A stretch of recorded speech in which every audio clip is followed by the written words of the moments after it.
The Emperor of Work begins with Conan. This video is purely for entertainment and does not infringe on copyrights or laws. The rights to the novel and image belong to the original author. We do not claim ownership.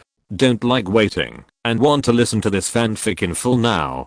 Subscribe to our Patreon, where you'll find the best fanfics. Chapter 201. My heart will go on. It's so satisfying, so satisfying. The melon of the Black Hawk falling not far away made Yuan Shenfei exclaimed with excitement. When had he seen such a melon in his previous life? As expected, the melon should be eaten fresh, and the excitement should be seen when it is just happening and still steaming. Yuan Shenfei had never seen such a scene in his previous life. If it weren't for the time travel, he would never have been able to eat this melon in his life. Yuan Shenfei felt satisfied, Vodka felt excited, and only Jin was staring at the falling Black Hawk helicopter in a daze. Brother, what are you thinking about? Yuan Shenfei asked Jin curiously. I need thicker armor and more powerful firepower. Forget it, it's nothing.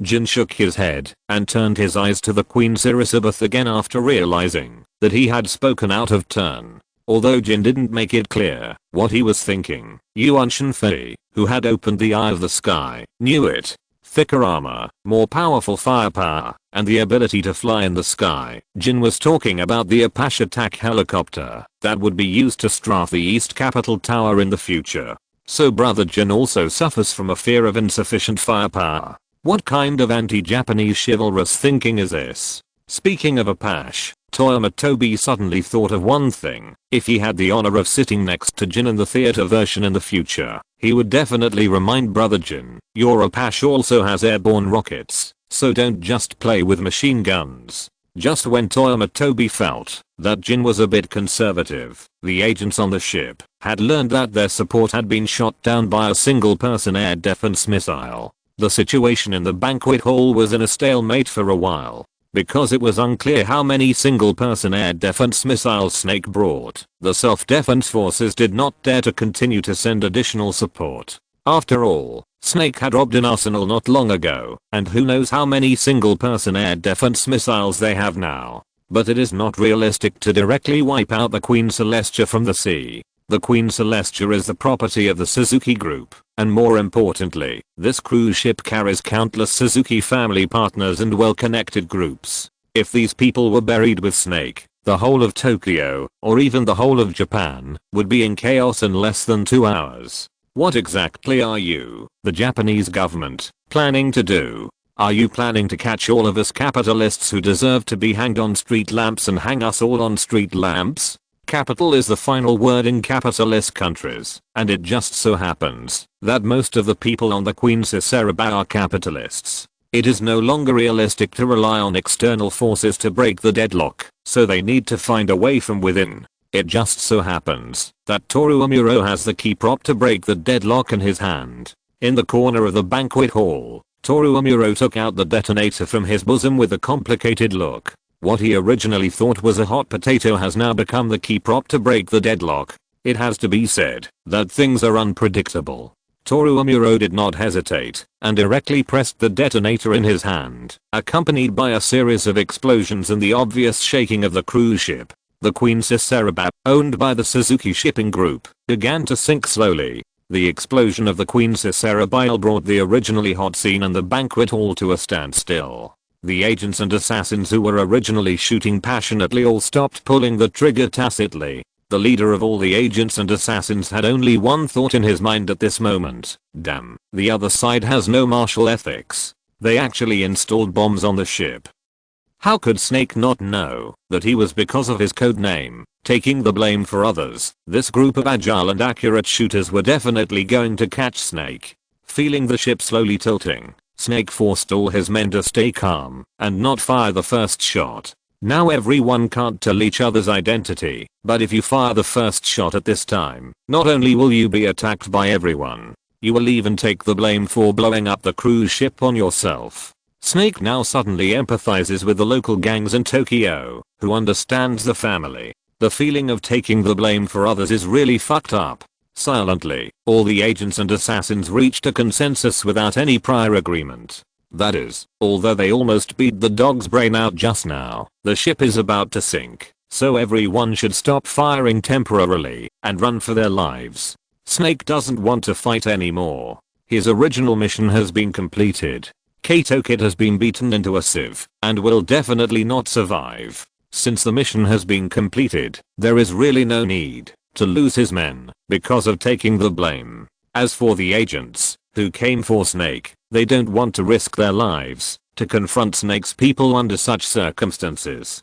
Their original purpose was to make Snake disappear from the world, or the kind of disappearance that cannot define the state of existence. After what happened today, they don't believe that Snake will dare to reappear in public in a short time. Since Snake doesn't show up, the search for Snake will have to continue. If Snake is not found, won't the dignity of the country be trampled on by the terrorist at will? What's more, Snake shot down a Black Hawk helicopter today. The criminals are so rampant, it's better to make the domestic gangs suffer. It has to be said that after this incident, the development of gangs in Japan will be at least set back 20 years. Not to mention, since the launch of the Snake manhunt, the public security on the streets of Japan has improved visibly. Although murders will still happen, at least the gangs on the streets have become honest. They are polite and gentle, for fear that they will be arrested and tortured if they say something too harsh. In this way, under this inexplicable tacit understanding, this group of agents and killers mixed in with the fleeing guests and scattered away.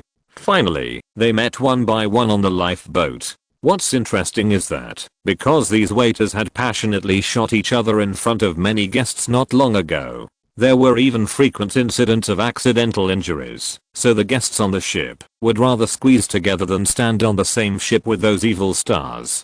Originally, Snake also wanted to leave with the guests, but he didn't want to give up his weapon, and secondly, such a big thing happened on the sea, and all the surviving guests would be investigated by the authorities.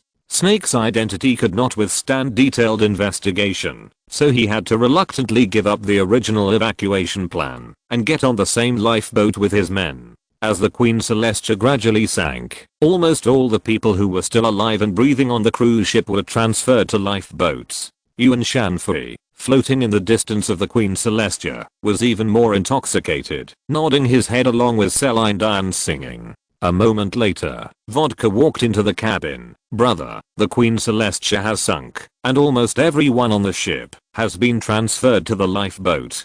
Jin nodded slightly, then said, Bourbon's work is done, and it's our turn next. Let them come on stage. And Chapter 202, Bourbon the Bastard, you're picking on the weak, eh? At Jin's command, Vodka gave orders to his men, who came with him, and soon several fast patrol boats approached the sea area, where the Queen Celestia sank in the night. There are several types of lifeboats on the Queen Celestia, but the lifeboats are not known for their power, and their main purpose is to ensure the safety of the lifeboat in bad sea conditions. This means that the victims on the lifeboats need to wait for official rescue at sea. At this time, the victims with good eyesight noticed the fast patrol boats approaching rapidly, and then a warm cheer broke out on the sea. Someone came to save them. Unlike other victims who cheered, Amuro Toru, who was mixed in the crowd, changed his face. How long has it been since the Queen Celestia sank and sent out a distress signal? How could the rescue team arrive at the scene so quickly?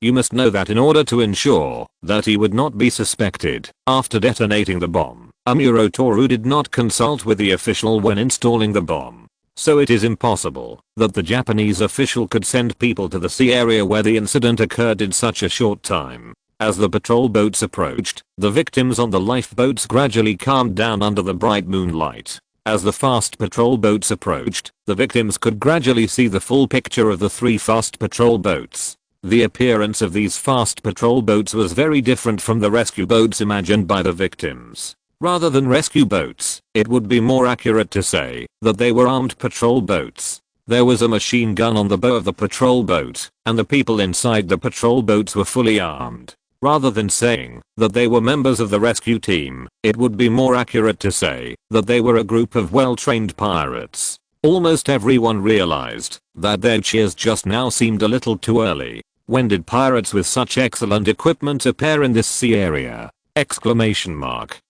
Before the victims could react, the three fast patrol boats had found their target. It was the lifeboats occupied by the waiters of the Queen Elizabeth. The agents and killers thought that this was the support sent by the other side, and they were ready to strike first. But in the face of absolute fire suppression, the resistance of these people was futile. The machine guns on the bows of the 3 fast patrol boats began to spit out flames, and the waiters on the lifeboats fell down. They fell down in groups like wheat being cut. Soon their blood dyed the sea red.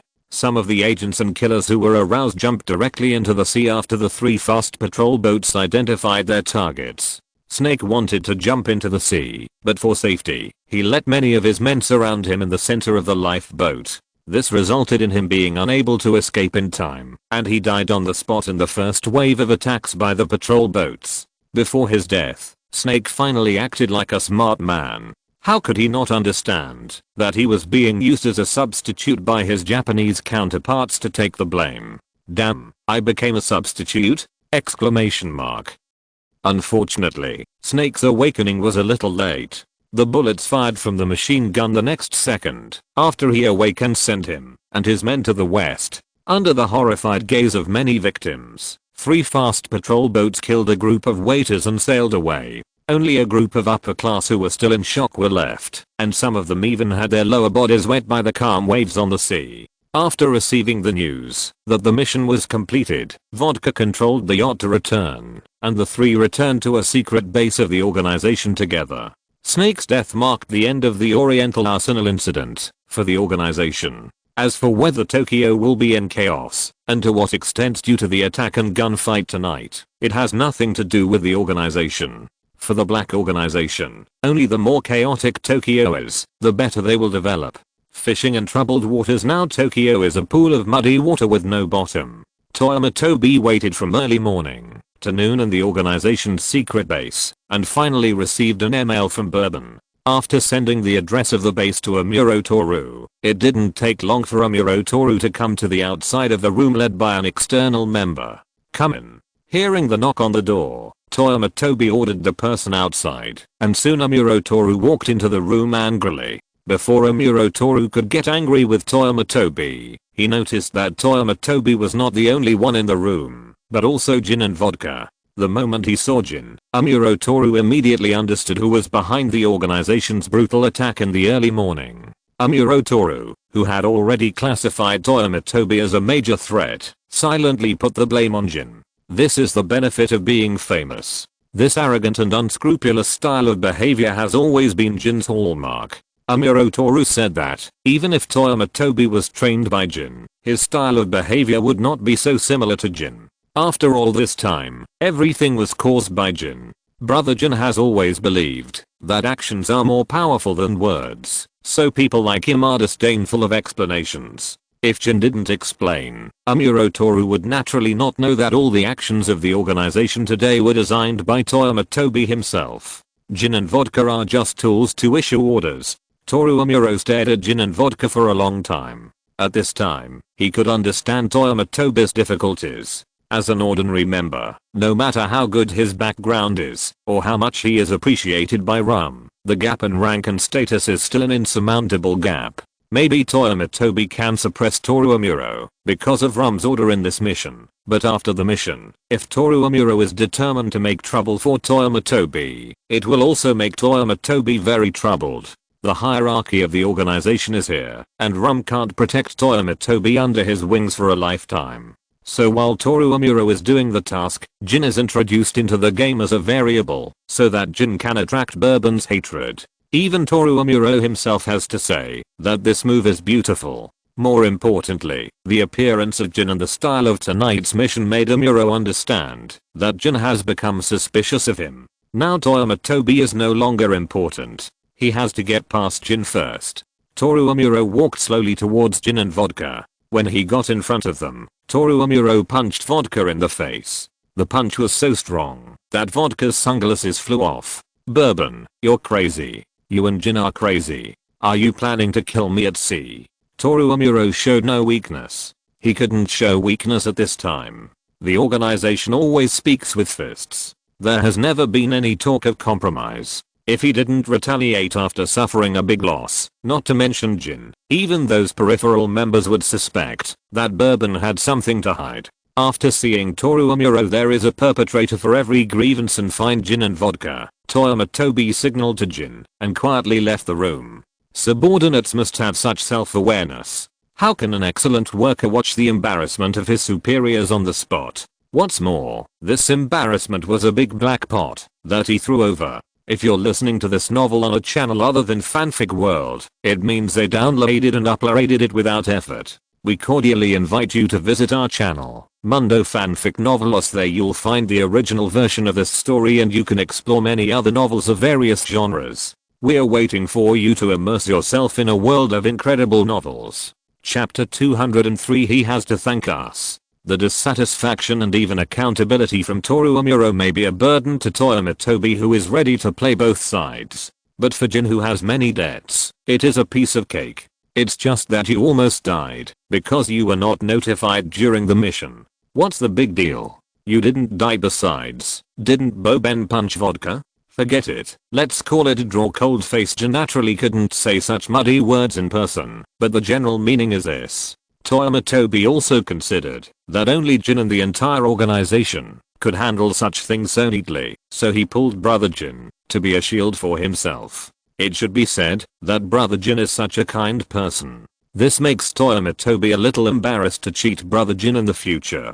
The trouble from Toru Amuro was solved, but there was another trouble waiting for Toyama Tobi in the suite of Hado Hotel. Back to Hado Hotel, Toyama Tobi, who had just opened the door, found that there was an extra person on the sofa in the suite. As if the scene in the living room of Kuroba's house in Jiangushan was reproduced not long ago, Kuroba Kato entered Toyama Tobi's room in advance, waiting for Toyama Tobi's arrival with a covetous look. What a familiar scene, huh? Toyama Tobi took a special look at the coffee table to make sure that Kuroba Kato did not bring back a fish in revenge. Toyama Tobi was not as afraid of fish as Kuroba Kato, but the structure of the hotel suite was different from that of Kuroba's house. The fishy smell in Kuroba's house at that time could be quickly dissipated by opening the window for ventilation. In addition, the bedroom and the living room were not on the same floor. Even if it could not be dissipated in a short time, Kuroba Kato would not smell the smell of the sea as long as he returned to the bedroom.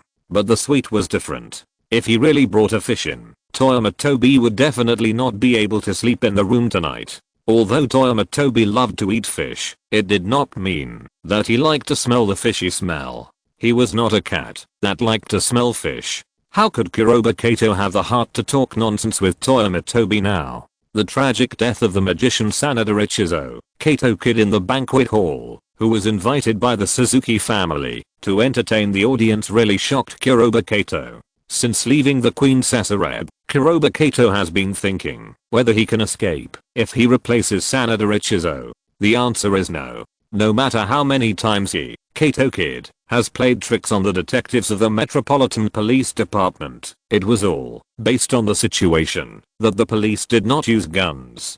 If the police used guns, his end would not be much better than Sanada Richizo on the Queen Sasareb. So Kuroba Kato ran to Toyama Tobi's residence to question him. Are you going to kill me? Toyama Tobi felt that Kuroba Kato's words sounded familiar. Someone had said that just now. What did you say? The magician who pretended to be Kato Kid was beaten to a pulp as soon as he showed up. Don't tell me you don't know. And the subsequent gunfight, the massacre after the cruise ship sank. Who are you? Well, I really don't know about the tragic death of that magician, but I did think of it. I remember that, before you took action, I told you not to show up in public as Kato Kid on the Queen Sasareb. As a partner, I think my reminder is useful, responsible, and timely. Kuroba Kato's questioning was not as troublesome as Amuro Toru. After all, Amuro Toru had the local snake of the Japanese Public Security Bureau standing behind him, but Kuroba Kato, this guy didn't even dare to show Kato Kid's vest, so his deterrent power was really limited. This is also the main reason why the Metropolitan Police Department's detectives never fired their guns when facing Kato Kid. Even if a high-profile thief is difficult to catch and difficult to deal with, they will not use guns. At present, because the Japanese government has very strict control over civilian possession of guns, the police force is also very strict in reviewing the police officer's shooting.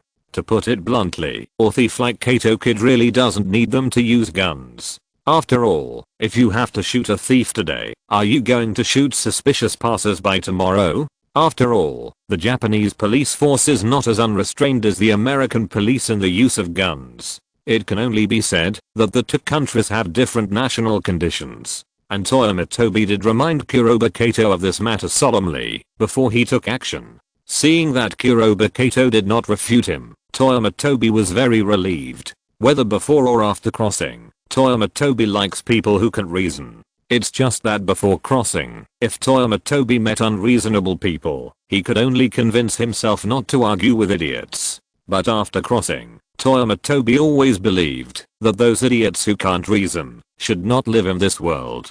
If reason doesn't make sense, then forget it. It's all your fault, you idiot. After making sure that Kuroba Kato was just a little frightened at the moment, but not to the point of losing his mind, Toyama Tobi continued to present facts to him and reason. Foolish. As for the gunfight you mentioned, one side wanted to kill the people from your Reptile Paradise organization, and the other side was going to kill Snake's people. In principle, the gunfight has little to do with you and me. As for the so-called massacre you mentioned, Toyama Tobi said here, looking Kuroba Kato up and down, the fact that you are still alive to see me should not be considered a massacre. Only a few people died on the sea. And do you really think that the transnational criminal group is a police officer from the Metropolitan Police Department playing house with you? You should thank me for not killing all of you people on the lifeboat. Toyama Tobi turned into a moral role model at this moment and launched a powerful attack on Kuroba Kato. You know, Bourbon originally planned to blow up the Queen the Sabbath directly and let all of you die in the bottom of the ship.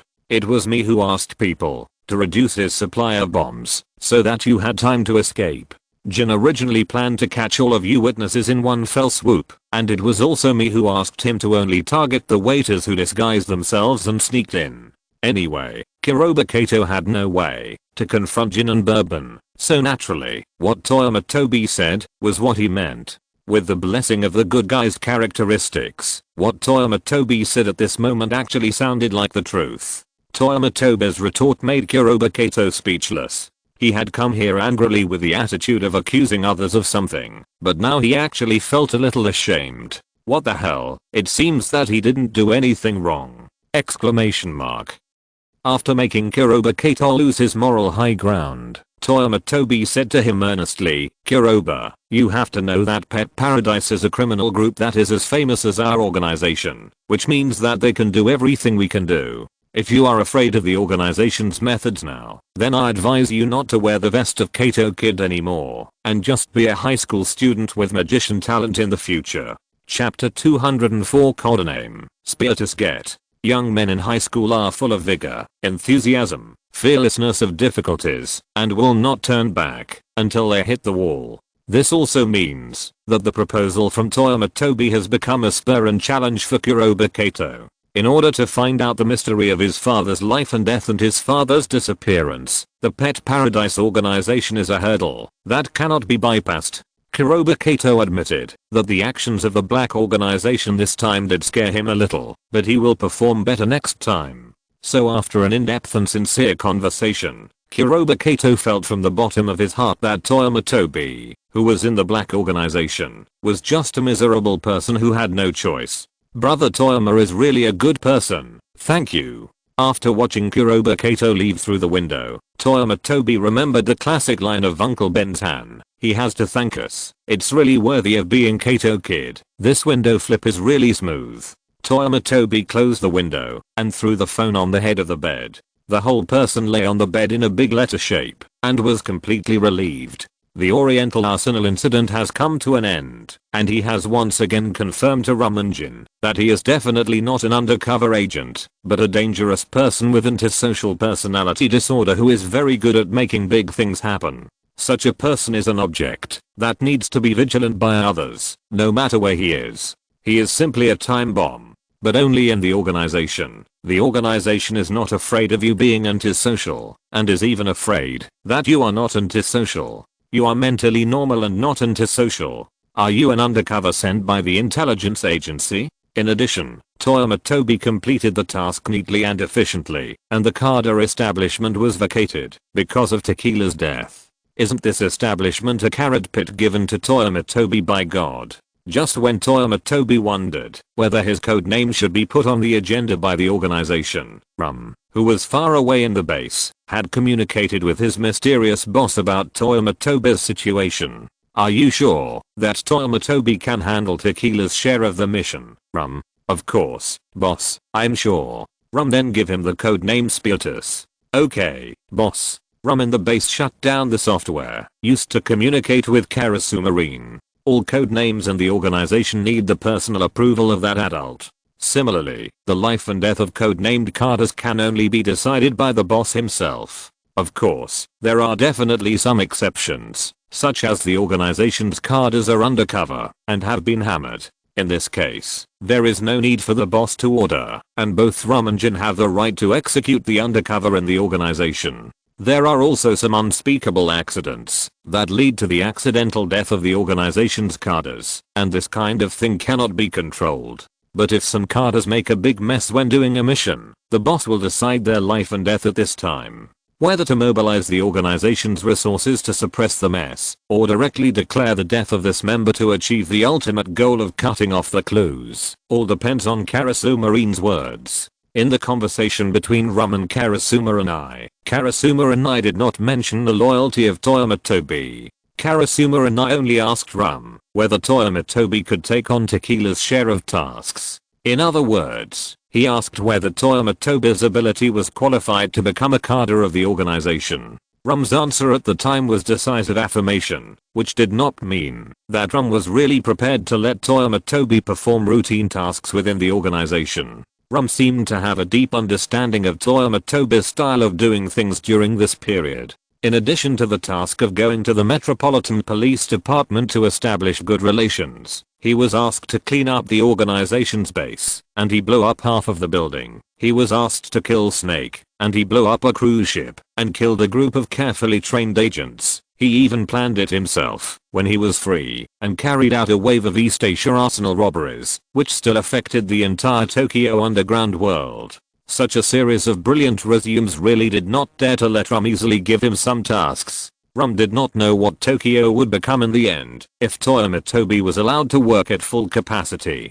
He felt that Toyama Tobi had been a little too excited recently, and needed to calm down. The reason why he asked Toyama Tobi to apply for a code name from the boss was also out of this consideration. Toyama Tobi completed the mission according to your request, Rum. Isn't our black organization relying on unscrupulous means to complete the mission? It doesn't make sense to complete the mission and get punished without causing any trouble. If you really do this, will the organization's execution and cohesion be lost? So the main function of this code name Spiritus is for Rum to bribe Toyama Tobi and let him calm down recently. Of course, a code name alone may not be able to calm Toyama Tobi's restless heart, so Rum is going to match Toyama Tobi with a partner. There are only so many cadres in the organization still in Tokyo. Those cadres under Rum are responsible for intelligence work and have no time to spare. Vodka, a subordinate of Gin, is driving, and the rest are the snipers Chianti and Conan. It is not suitable to throw anyone to Toyama Tobi. Originally, Bourbon was a very good target, but after this mission, Rum began to doubt Bourbon's loyalty. This doubt was not enough to kill Bourbon at once, but it would require Bourbon to spend a lot of effort and take great risks to prove his loyalty. So Bourbon is not suitable now. Rum suddenly thought of Keel, who was put aside by Gin. Speaking of which, Keel was able to get this code name and become a cadre of the organization. Of course, this is also related to Keel's own legendary experience. He was kidnapped by CIA agents, injected with truth serum, but he gritted his teeth and did not reveal the organization's information, and even killed the CIA agents in the end. This is something that ordinary members of the organization would definitely not be able to do. Mizuna Shirina was given the code name, Kill, by the boss, and became a member of the organization's cadres. But after becoming a cadre, Keel's position was very embarrassing. To become a cadre of the organization, loyalty, ability, and merit are all indispensable. Among the three aspects, Gin doubted Keel's loyalty. Being able to fight back and escape from the hands of the CIA showed that she was capable enough, but the inability to prove loyalty also meant that her ability was uncertain. What if this was a deliberate self-torture trick by the CIA? People in their line of work never overestimated the integrity and moral bottom line of the CIA, and of course they would not underestimate the ability and professionalism of the CIA. Finally, the credit is the most important. Although Rina Mizunashi's experience is legendary enough, she has no special credit for the organization. Such a 3-no product was given the codename of Keel. In the organization, the embarrassment can be imagined. But now Rum has found a way to use Keel. It may not be reliable to use Keel as a cadre, but what if he is only used as Toyama Tobi's deputy, a human monitor, and a human alarm? It's so easy to use. And it's a kill two birds arrangement. Chapter 205, The Foreseeable Huge Network of Relationships. Toyama Tobi's report on Bourbon's abnormality also came to Rum's desk, which gave Rum a great reminder. There are bad guys among our black organization cadres. Although Bourbon was just unhappy that Toyama Tobi, an ordinary member, was riding on his head, Rum accepted the explanation, but it does not mean that this matter has no impact on Amuro Toru. For Rum, it is not a problem if the members or cadres in the organization have personalities. There are all kinds of monsters and demons in the organization. If it is just a unique hobby, a little maverick, it is not a big deal at all. The organization can even use Chianti, the crazy woman, without worry, not to mention some unique little hobbies. But Bourbon did not listen to Rum's command, and even tried to expose Toyama Tobi, the nail that penetrated the Metropolitan Police Department, during the mission. This violated Rum's taboo. Rum is not afraid that his subordinates look at each other unhappily, and his subordinate Binger is not happy with Jin. Don't be his right-hand man. The principle of not letting the ministers conspire against me also applies to Rum, the second in command of the black organization. But Bourbon almost exposed Toyama Tobi, a nail in the Metropolitan Police Department, for his own selfish interests. It can't be said that it was exposed. Rather, Toyama Tobi and Bourbon were connected for no reason. Such a connection is unnecessary. If one day Bourbon is sent to perform a difficult task and then fails and is arrested, wouldn't the agency that arrested Bourbon investigate Bourbon's interpersonal relationships at that time? If an investigation is really carried out, wouldn't Toyama Tobi, the nail that was finally driven into the Metropolitan Police Department, be exposed? Originally, Toyama Tobi's identity as an informant in the Metropolitan Police Department was not that important to the organization. It's not that no members of the organization have taken the route of informants before, but because informants are too passive for the police, they can only passively wait for the online police officers to contact them.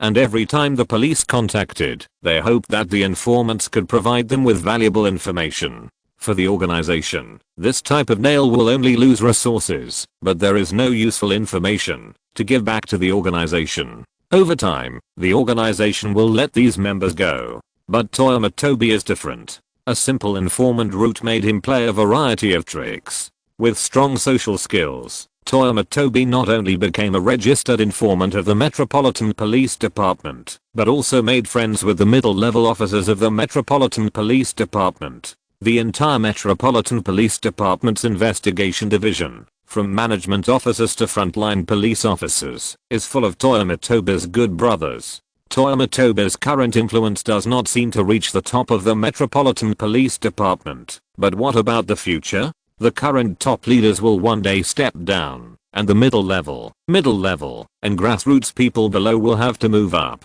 As long as Toyama Tobi can always maintain such social skills, one day he will be able to weave a large enough network within the Japanese police force. This network of relationships was almost destroyed by Bourbon for his own selfishness. How could Rum have a good impression of Bourbon? The conclusion that Bourbon is useless and needs to be observed is all for the sake of Bourbon's code name. If this was an ordinary member or a peripheral member, Rum would have had him put into a gasoline barrel filled with cement and sunk into Tokyo Bay. Speaking of Tokyo's land reclamation project, the black organization also made great contributions and made great efforts. What is the social responsibility of an excellent capitalist? In general, it is basically impossible for Bourbon to gain Rum's trust in the short term. At the same time, Bourbon's incident also reminded Rum that is, even if the members of the organization get code names, it is not necessarily alright. Moreover, it is accidental that Rina Mizunashi gets the codename of Ki.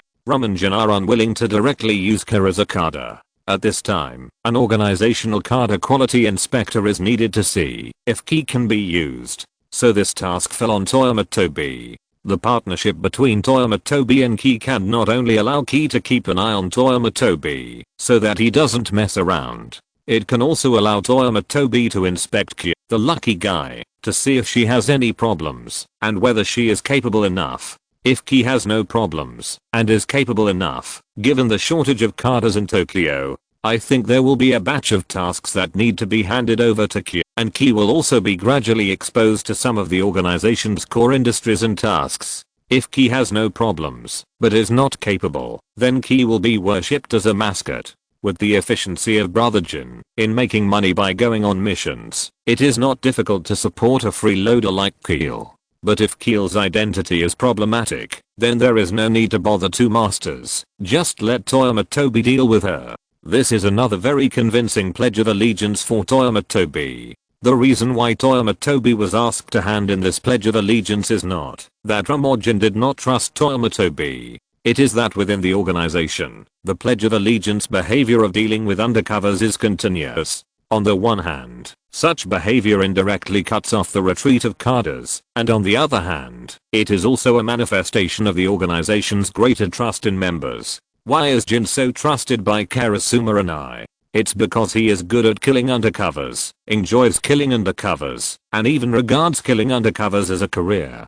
Basically, all the undercovers of the intelligence agencies that are well known have been killed by Jin, which means that Brother Jin actually has no way out and can only follow the organization to the end. How can Karasuma and I not trust such a Kada? Therefore, the preferential treatment of the organization to internal members has been marked with a price in the dark, just waiting for the destined person to give up everything and come to redeem it.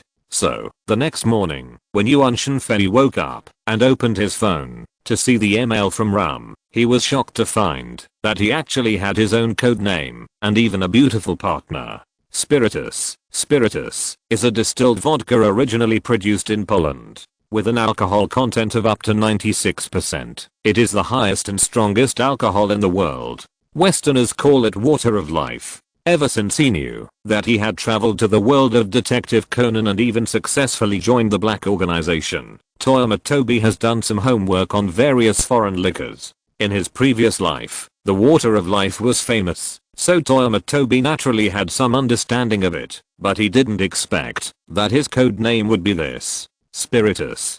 Did Karasuma and I give himself this code name to mean that he was strong and easily got drunk? Toyama Tobi felt that he was just an ordinary worker and had no intention of trying to figure out the boss's thinking. As a half-hearted worker, the most important things are of course salary, benefits, and beautiful colleagues. After checking the benefits of the code-named Kadas, Toyama Tobi closed his phone and prepared to go to Nichimi TV to meet his future partner. In the email, Rum wrote down the things that Toyama Tobi and Keel should pay attention to after they become partners. Toyama Tobi believes that Keel must have a similar email with completely different contents. Secret investigators from the CIA. Toyama Tobi is the best at dealing with such people. After all, I also watched and learned from the teaching videos in my previous life. First update.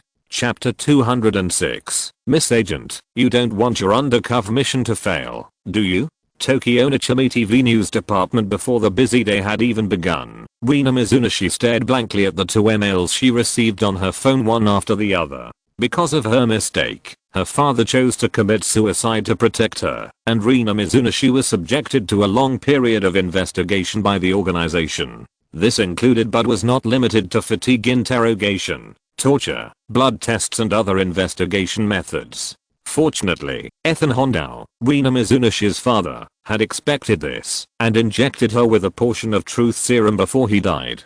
The amount was just enough to be checked by blood tests, and the rest would only be known if Rina Mizunashi gritted her teeth. The fact was, just as Ethan Hondow expected. Under his arrangement, Rina Mizunashi did survive the crisis of trust in the organization without any danger. It was even a blessing in disguise, and she got the code name Keel, which symbolizes the cadres of the organization. Originally, Rina Mizuno guessed that her undercover journey would officially begin from the moment she got the code name. But who would have thought that, although she had been given a code name symbolizing the status of a cadre, the work she did was no different from what she did when she was still a formal member. She was undercover at Nichami TV. The so-called undercover at Nichami TV is nothing more than climbing up from a small role at the bottom. In 4 years, Rina Mizuno, a little transparent person who had just joined Nichami TV, grew into the most popular female host. But the expected mission from the organization still did not come.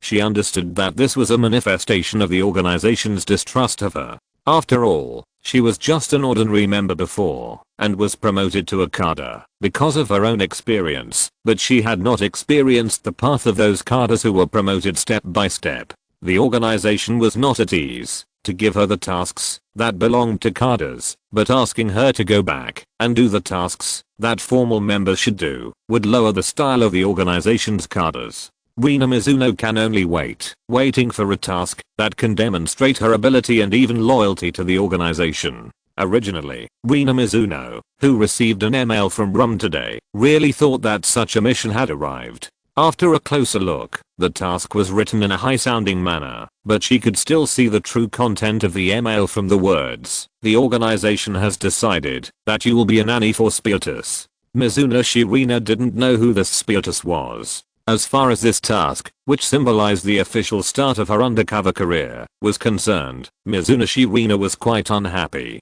Although she knew that her resume was a little weak compared to other cadres, she had been put in play by the organization for so long, so it was enough, right? Now she was asked to perform this nanny task. Was it humiliating her? What ability did Spiritus have that made the organization assign her such a secret nanny task? In society, if she felt that this job was really unsatisfactory and there was no pressure in life, she would just resign. But in the black organization, once a task was issued, it could not be refused unless she died on the way to perform the task or defected from the organization. Mizuno Rina herself was an undercover agent, so there was naturally a reason why she could not defect no matter what. This nanny task seemed very humiliating, and in fact it was. But she had to bite the bullet and do it. Miss Agent, you don't want your undercover mission to fail, do you? Although the mission must be done, Mizuno Rina feels that she still needs to prepare herself mentally.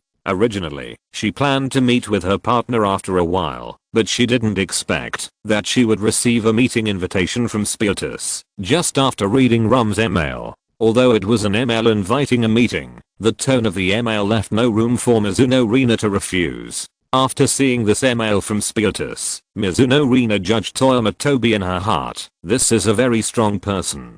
After accepting Toyama Tobi's invitation to meet, Mizuno Rina began a full day of interviews and hosting. That night, after finishing a full day of work, Mizuno Rina declined several colleagues' invitations for midnight snacks, packed her things, and took the elevator to the first floor with her bag on her back. After walking out of the elevator, Mizuno Rina pressed her mobile phone to send an email to Toyama Tobi.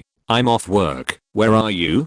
Keel just outside the building, you can see me when you come out. Spiritus. The overly abstract answer from Toyama Tobi made Mizuno Rina frown subconsciously. Through the brief communication with Toyama Tobi, she had realized that Spiritus's position in the organization should be higher than hers. Otherwise, it would not make sense for Mizuno Rina to know nothing about Spiritus, but Spiritus seemed to know her very well.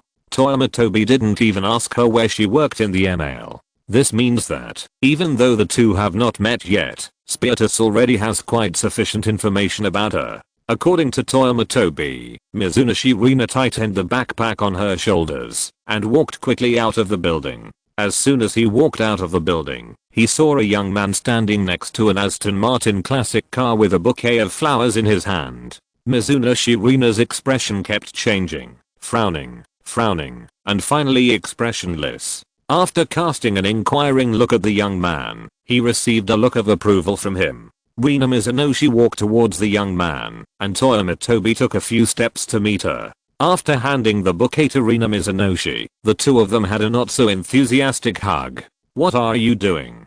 Rina Mizunoshi gritted her teeth and her barely perceptible voice was clearly heard by Toyama Tobi. Toyama Tobi did not answer her question, but smiled brightly and said, "Manage your expression well, you can sit in the passenger seat now." Toyama Tobi gentlemanly helped Rina Mizunoshi open the passenger door, and Rina Mizunoshi also showed a surprised smile at the right time. Toyama Tobi closed the passenger door, while everyone was pointing and talking at the door of the Najimi TV building. After closing the door, Toyama Tobi nodded to the crowd of onlookers in a friendly manner, and then returned to the driver's seat. The Aston Martin engine roared, and soon the onlookers could only see two taillights merging into the evening rush hour traffic. "Spiritus, what the hell are you doing?" Rina Mizunoshi, who left the Najimi TV area, questioned Toyama Tobi again with a blank expression. It can only be said that she is worthy of being a professional agent. Rina Mizunoshi's expression changed just now and now is simply amazing. Toyama Tobi is very pleased that, although Rina Mizunoshi is also Jin's subordinate, she has not learned Jin's habit of pulling out a gun before speaking. As for whether Rina Mizunoshi has a gun on her now, the answer must be yes. Even if Rina Mizunoshi does not carry a gun to work, she will definitely carry a gun with her for self-defense when she invites someone to meet her today. Don't be so excited, Joel. I did that just now for your own good. And about our future partnership career, I think we should have a good chat tonight. Facing Toyama Tobi, who put the emphasis on the word, have a good chat, Rina Mizunoshi subconsciously reached for her handbag. Chapter 2. Chapter 207. Like a Mr. U. Don't get excited, Keel. Don't get excited. Seeing Mizunoshi Rina's actions, Toyama Tobi immediately said, "I was taught by Jin. You can't draw a gun faster than me." Toyama Tobi is bullying others by taking advantage of the intelligence advantage. He was indeed selected by Jin, but he was not taught by Jin. Brother Jin is busy with tasks, overtime, and money all day long. How can he have time to teach a peripheral member? He was taught by Chianti and Conan. But Toyama Tobi's two enlightenment mentors. One is a dull guy, and the other is a psychopath. How can Chianti, the family teacher, sound as loud as Jin, the family teacher? Besides, Chianti's mental state is well known throughout the organization. Toyama Tobi doesn't want his future partner to treat him as a psychopath for the time being. Although I blew up buildings, robbed arsenals, blew up ships, and had people shoot agents with machine guns, I know that I'm a good boy with a normal mind.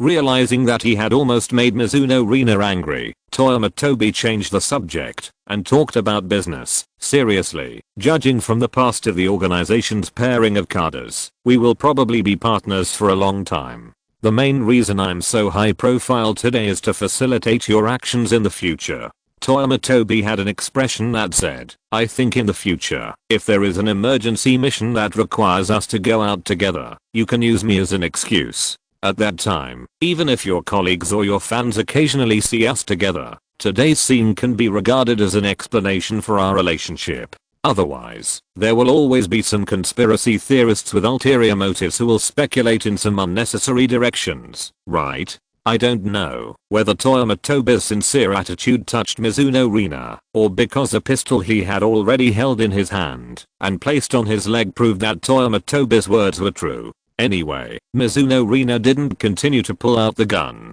The main thing about doing business in the black organization is to walk on thin ice. No one knows whether they can make it to the other side. Toyama Tobi's Aston Martin drove through the streets and alleys and came to an inconspicuous block in Biko Town. In an old shop on a street, Toyama Tobi slowly parked the Aston Martin in front of a restaurant. "Come on, Joel, this is my private shop. Even Jin has never been here. I'll take you here to try it out today." Toyama Tobi walked into the shop with Mizuno Rina, asked the boss for a small private room, and sat in with Mizuno Rina. This restaurant is a Chinese restaurant. From the boss to the chef, they are all serious Chinese. Because they usually receive Chinese people, the taste of Chinese food here has not been modified. God knows how much Western food Toyama Tobi ate for this bite of Chinese food. Soon, the boss brought over a combination of 3 hot dishes, 1 cold dish, and 1 soup, and put a bottle of wine on Toyama Tobi's table. Winking at Toyama Tobi, the boss helped to close the door of the small private room.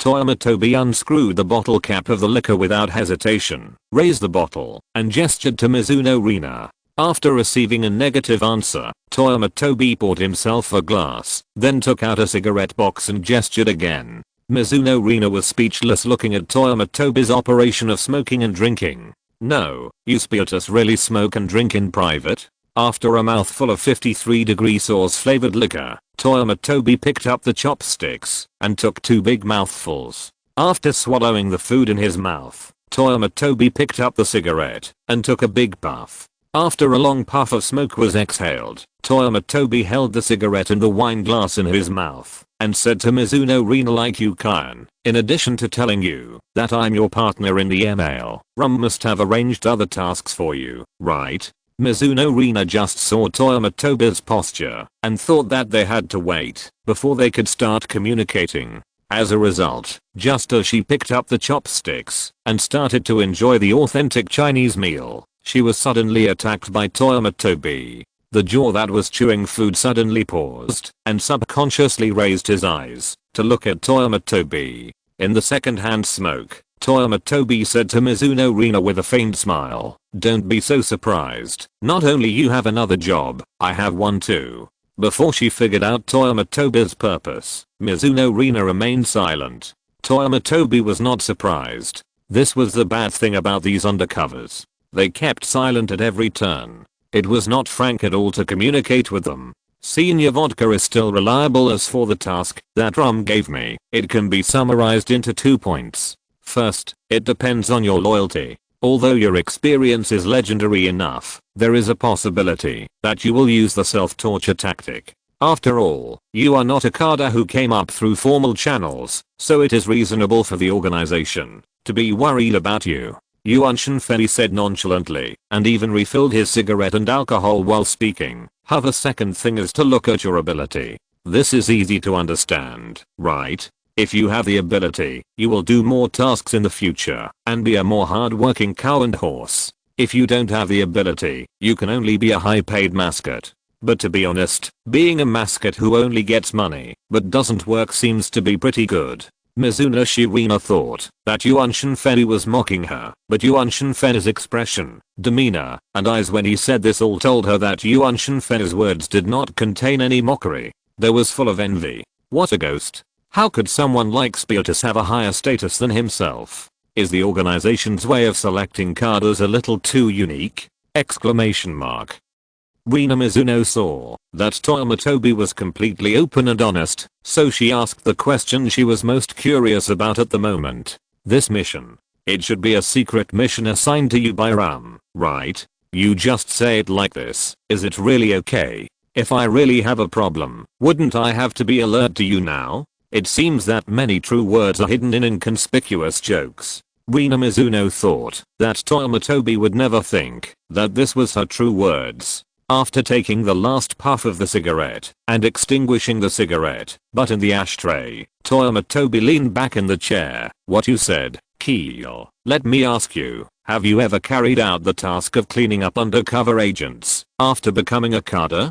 Of course not. Rina Mizuno was expressionless again. How could this bastard be so tactless? It's not that she didn't carry out the task of cleaning up undercover agents after becoming a Kada of the organization, but she didn't carry out any tasks at all. Of course, in order to save face, you can also say that after becoming a Kada, Rina Mizuno carried out a long-term, secret, undercover mission.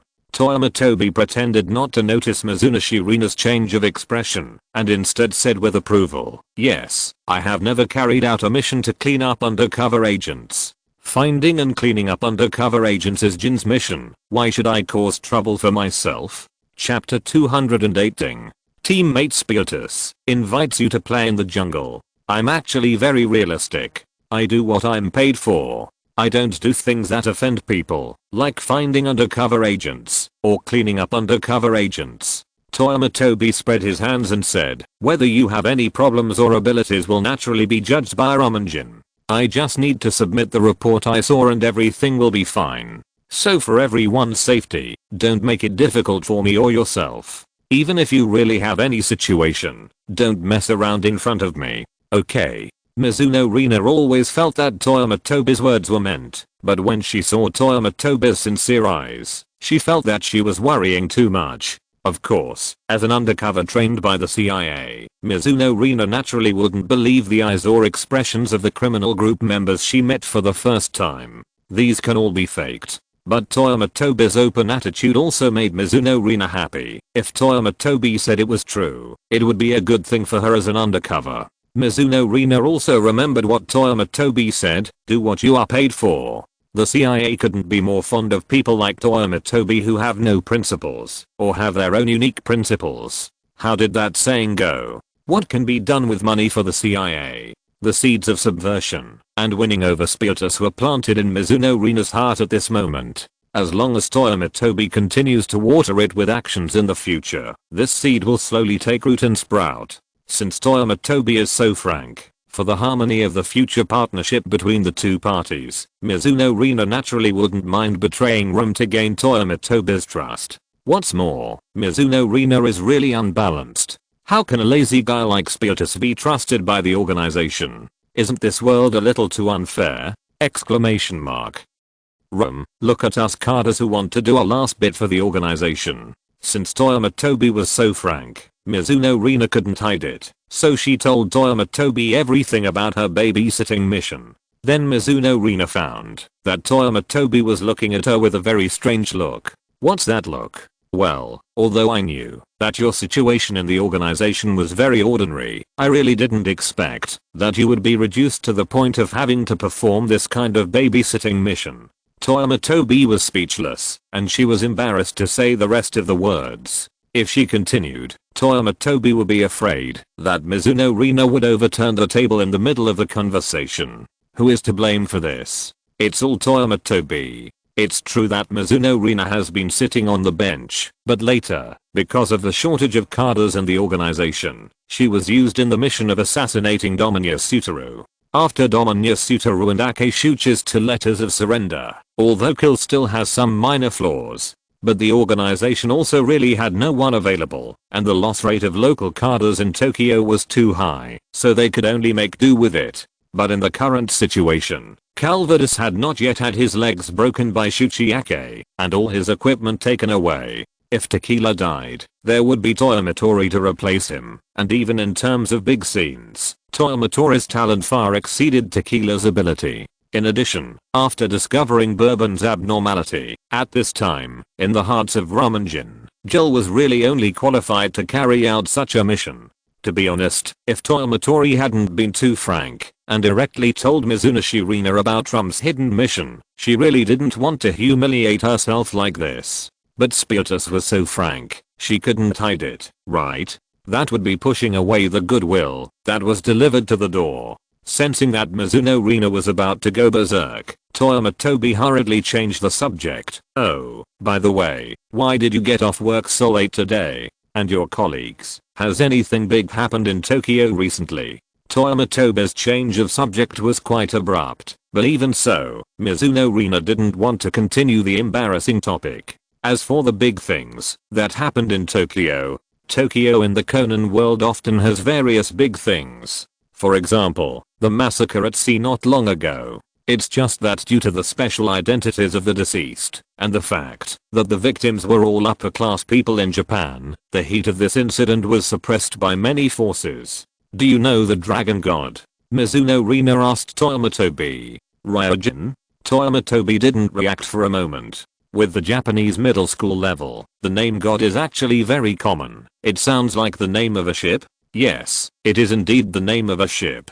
7 years ago, on a typhoon night, a ship named Ryujin sent out a distress signal. But when the rescuers arrived at the last place where the signal existed, there was no trace of the Ryujin. There was no wreckage of the Ryujin in the surrounding waters. It disappeared in the sea like a ghost ship. Mizuno Rina slowly told Toyama Tobi the story of the Ryujin, but the more Toyama Tobi listened to the story, the more familiar it sounded. Especially the following content. Toyama Tobi felt even more familiar. Not long ago, the Ryujin reappeared in the sea where it disappeared, drifting on the sea. Just like when it disappeared, it was as if the ghost ship reappeared. We are busy looking for information about the Ryujin today. Prepare to broadcast it on the show tomorrow. Thanks to the strong suspenseful atmosphere of the Conan world, plots like the disappearance and reappearance of the Ryujin have a very wide audience. This is also the main reason why all kinds of urban legends are popular in Bika Town. Everyone loves to watch this.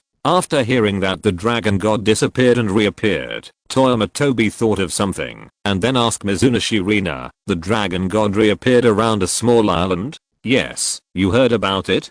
Toyama Tobi shook his head and continued to ask, what's the name of the island? It's called Shikishima. Shikishima, the dragon god, the navy cave, the gold worth 1 billion yuan, the gold brick stairs, Conan's forced play. All of this made Toyama Tobi recall the plot of the original work again. Thanks to the memory enhancement of Brother Rum, Toyama Tobi doesn't care about the dragon god, the navy cave, and Conan's forced play. What he cares about is the scattered gold bricks deep in the cave. The steps paved with gold bricks. Toyama Tobi has never seen them in his 2 lifetimes. What's more, he remembered that the gold bricks sank into the sea with the collapse of the cave at the end of this episode.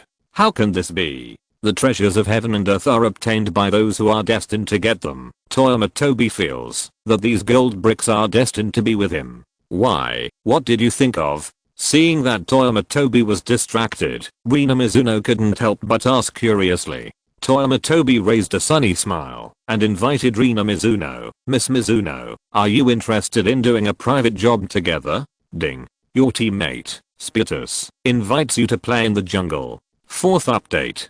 Chapter 209. Old Thief Rum, I will never forgive you. No, no, no, no. Why did the topic suddenly jump to private work? A big question mark appeared on Rina Mizuno's head. She had just said a few words about the dragon god, and her new partner invited her to play in the wild? What scenes have I not seen as a CIA agent? I really have never seen this scene. Rina Mizuno didn't know why Rum would arrange such a babysitting task for her. She and Amuro Toru even thought that Toyama Tobi had some special background in the organization.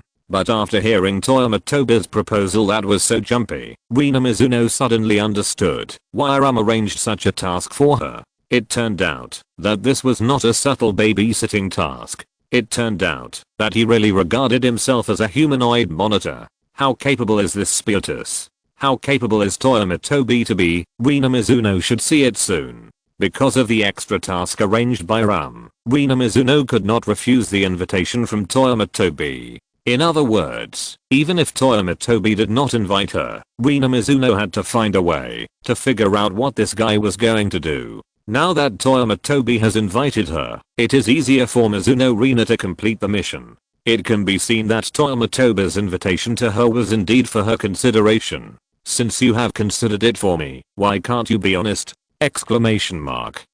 Mizuno Rina made a sharp roar in her heart. It was limited to complaining in her heart. On the surface, she had to happily accept Toyama Tobi's invitation. Private work, it sounds interesting, count me in. Mizuno Rina bit her back teeth and said with a pleasant face, don't worry, I just got a code name and I can't continue to be promoted in a short time. I won't cause trouble during this period. Toyama Tobi understood Mizuno Rina's concerns and comforted her very considerately. Just like that, the next morning, Toyama Tobi, Mizuno Rina, Anuma Naruto, Kyoshitsugu and Miyano Akimi gathered at the dock in Bika Town. Because she was going to do private work, Mizuno Rina changed into a sports outfit, a black sweatshirt, black tights, black boots and a black hat. As shown in the picture, when Mizuno Rina saw the 3 men under Toyama Tobi at the dock, she showed a look of surprise. What's wrong with Spiritus? If you just find some people to make up the numbers, it will be bad. Mizuno Rina approached and said to Toyama Tobi calmly. It is not difficult to see her intention from her words. Out of caution, Mizuno Rina did not call Toyama Tobi by name directly, but chose to call him by a code name. This is also a test to see if these people know Toyama Tobi's identity as the Black Organization. In addition, if it will cause trouble, Mizuno Rina does not mind cleaning up the people Toyama Tobi brought in. This trio looks extremely uncoordinated. A sturdy man who looks fierce and obviously not a good guy, a middle-aged man who looks honest and timid, and a female office worker who looks out of place in the organization, like a recent graduate who has just entered society and whose eyes are still full of stupidity.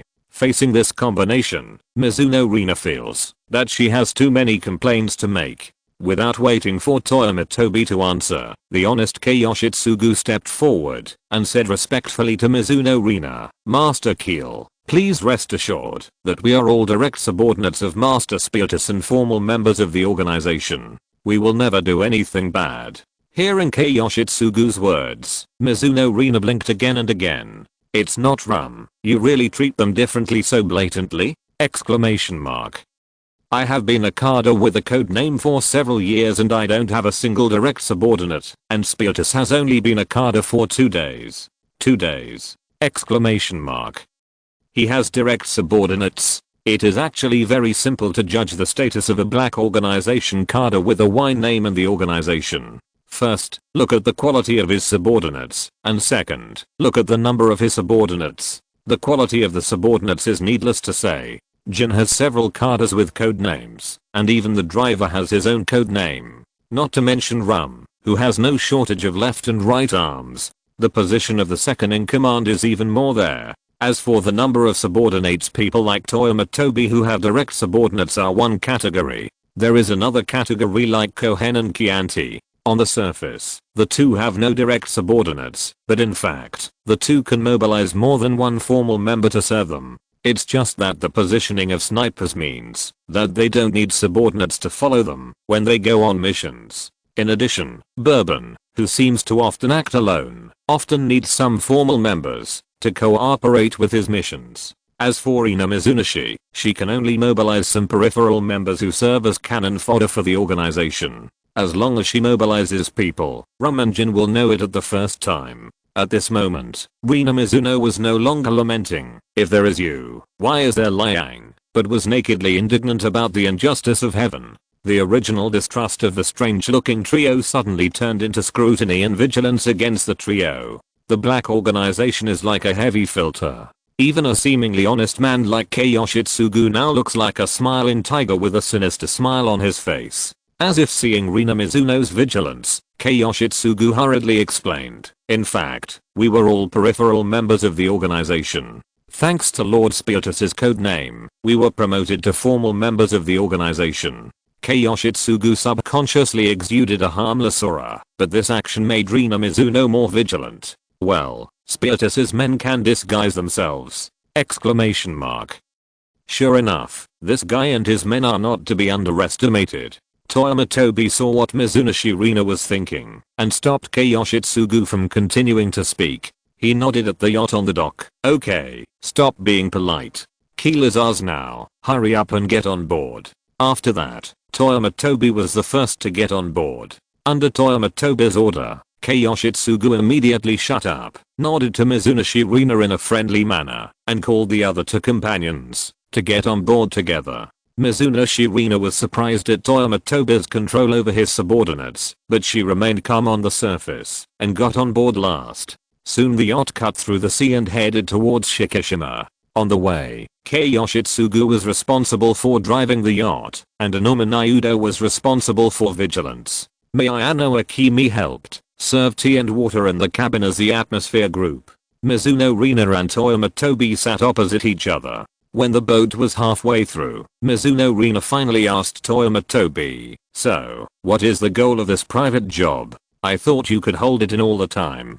Toyama Tobi said with a chuckle, and asked Mizuno Rina in return, "Have you heard of the legend of the dragon god?" "Legend? The legend of the ghost ship?" Mizuno Rina asked doubtfully. After all, he is an officer of the black organization. This guy Spiritus can't really believe in the legend of the ghost ship, right? Chapter 5. I guess you don't want to see a 1.8 meter tall and 200 gin strong man dressed in women's clothes, right? If you're listening to this novel on a channel other than Fanfic World, it means they downloaded and uploaded it without effort. We cordially invite you to visit our channel, Mundo Fanfic Novelos. There you'll find the original version of this story and you can explore many other novels of various genres. We're waiting for you to immerse yourself in a world of incredible novels. Chapter 210. Lord, did you click the wrong route at the beginning? Forget about the damn ghost ship in your mind. Toyama Tobi was speechless, very speechless, and quite speechless. You are at least a cadre of the organization. How can you believe such an outrageous legend about a ghost ship? There is nothing in the world of science that cannot be explained by science. Faced with Toyama Tobi's backstabbing, Mizuno Rina fell silent. How could this person be so stupid? Then what legend do you know about the dragon god? After a while, Mizuno Rina asked Toyama Tobi again with a blank face. Looking at her posture, if Toyama Tobi couldn't tell her 1, 2, 3, 4, 5, she would jump into the sea and swim back to Tokyo. I know you're anxious, but don't worry. Before Toyama Tobi finished speaking, he saw Mizuno Rina about to leave, and hurriedly grabbed the angry CIA agent. There are not many legends about the dragon god, but as far as I know, there was almost 10 billion yen worth of gold stored on the dragon god. Considering that the comic detective Conan has been serialized for a long time, spanning at least 20 years, and the ghost ship murder incident happened at the beginning of the plot, that is, in the mid to late 1990s. In addition, the time of the dragon god's death was 7 years ago, and the time needs to be pushed back another 7 years, that is, the early 1990s, or even the late 1980s. The gold worth 10 billion yen at that time is definitely not the same as the gold worth 10 billion yen now. It can also be seen from the task that Jin gave me Hayano Akimi. Jin asked me Hayano Akimi to rob 10 billion yen from the bank in order to make things difficult for me Hayano Akimi. Because Akimi Miyano intends to use this condition to exchange for her sister's freedom. In Jin's cognition, robbing a bank for 1 billion yen is not an impossible task, but it can be considered a very difficult task, at least for Akimi Miyano. So when Rina Mizuno heard Toyama Tobi say that there might be 1 billion yen of gold stored on the Ryujin, she was not excited, but a questioning emotion. It's impossible. If the Ryujin really has gold worth 1 billion yen, the villagers on Shikishima will definitely find it at the first time. The news that there is gold hidden on the Ryujin will definitely spread. It's impossible that there is only the legend of the ghost ship like now. Of course there is no gold hidden on the Ryujin now. If the gold is discovered by the villagers of Shikishima, why would I make this trip? The current style of the organization is mainly low-key. Even if it is impossible to be low-key, it must find someone to take the blame in advance. If the villagers of Shikishima find gold on the Ryujin, it must be heavily guarded at this time. If you want to get the gold from the villagers, you have to break in and rob it. This not only wastes the organization's resources, but also lacks technical skills. If it was a robbery of the size of the Toyo arsenal, it would be reasonable to do so, but if it was just for 1 billion yen in gold, it's not worth it, absolutely not worth it. If he had the time, Toyama Tobi might as well find someone to do a few deals at the bank in Biko Town. If he's lucky, one deal could make up 1 billion yen. Toyama Tobi motioned to Miyano Akimi to take out the map of Shikishima and the surrounding waters and spread it out on the table. He pointed to the mark on the map and said to Mizuno Rina, look, this area is where the dragon god sent out the last distress signal, and it is also where the dragon god disappeared. I don't believe there are so-called ghost ships in this world, and even if there are, it shouldn't be this small dragon god. I'm more inclined to believe that after the dragon god sent out the rescue signal, some accident must have caused it to be hidden. Combined with the recent news that the dragon god has reappeared, I judge that the dragon god must not have sunk at the time. Mizuno Rina listened to Toyama Tobi's analysis thoughtfully, staring at the map and said, there is only one island near this sea area, Shikishima. If you want to hide the dragon god, you can only hide it in a natural cave nearby.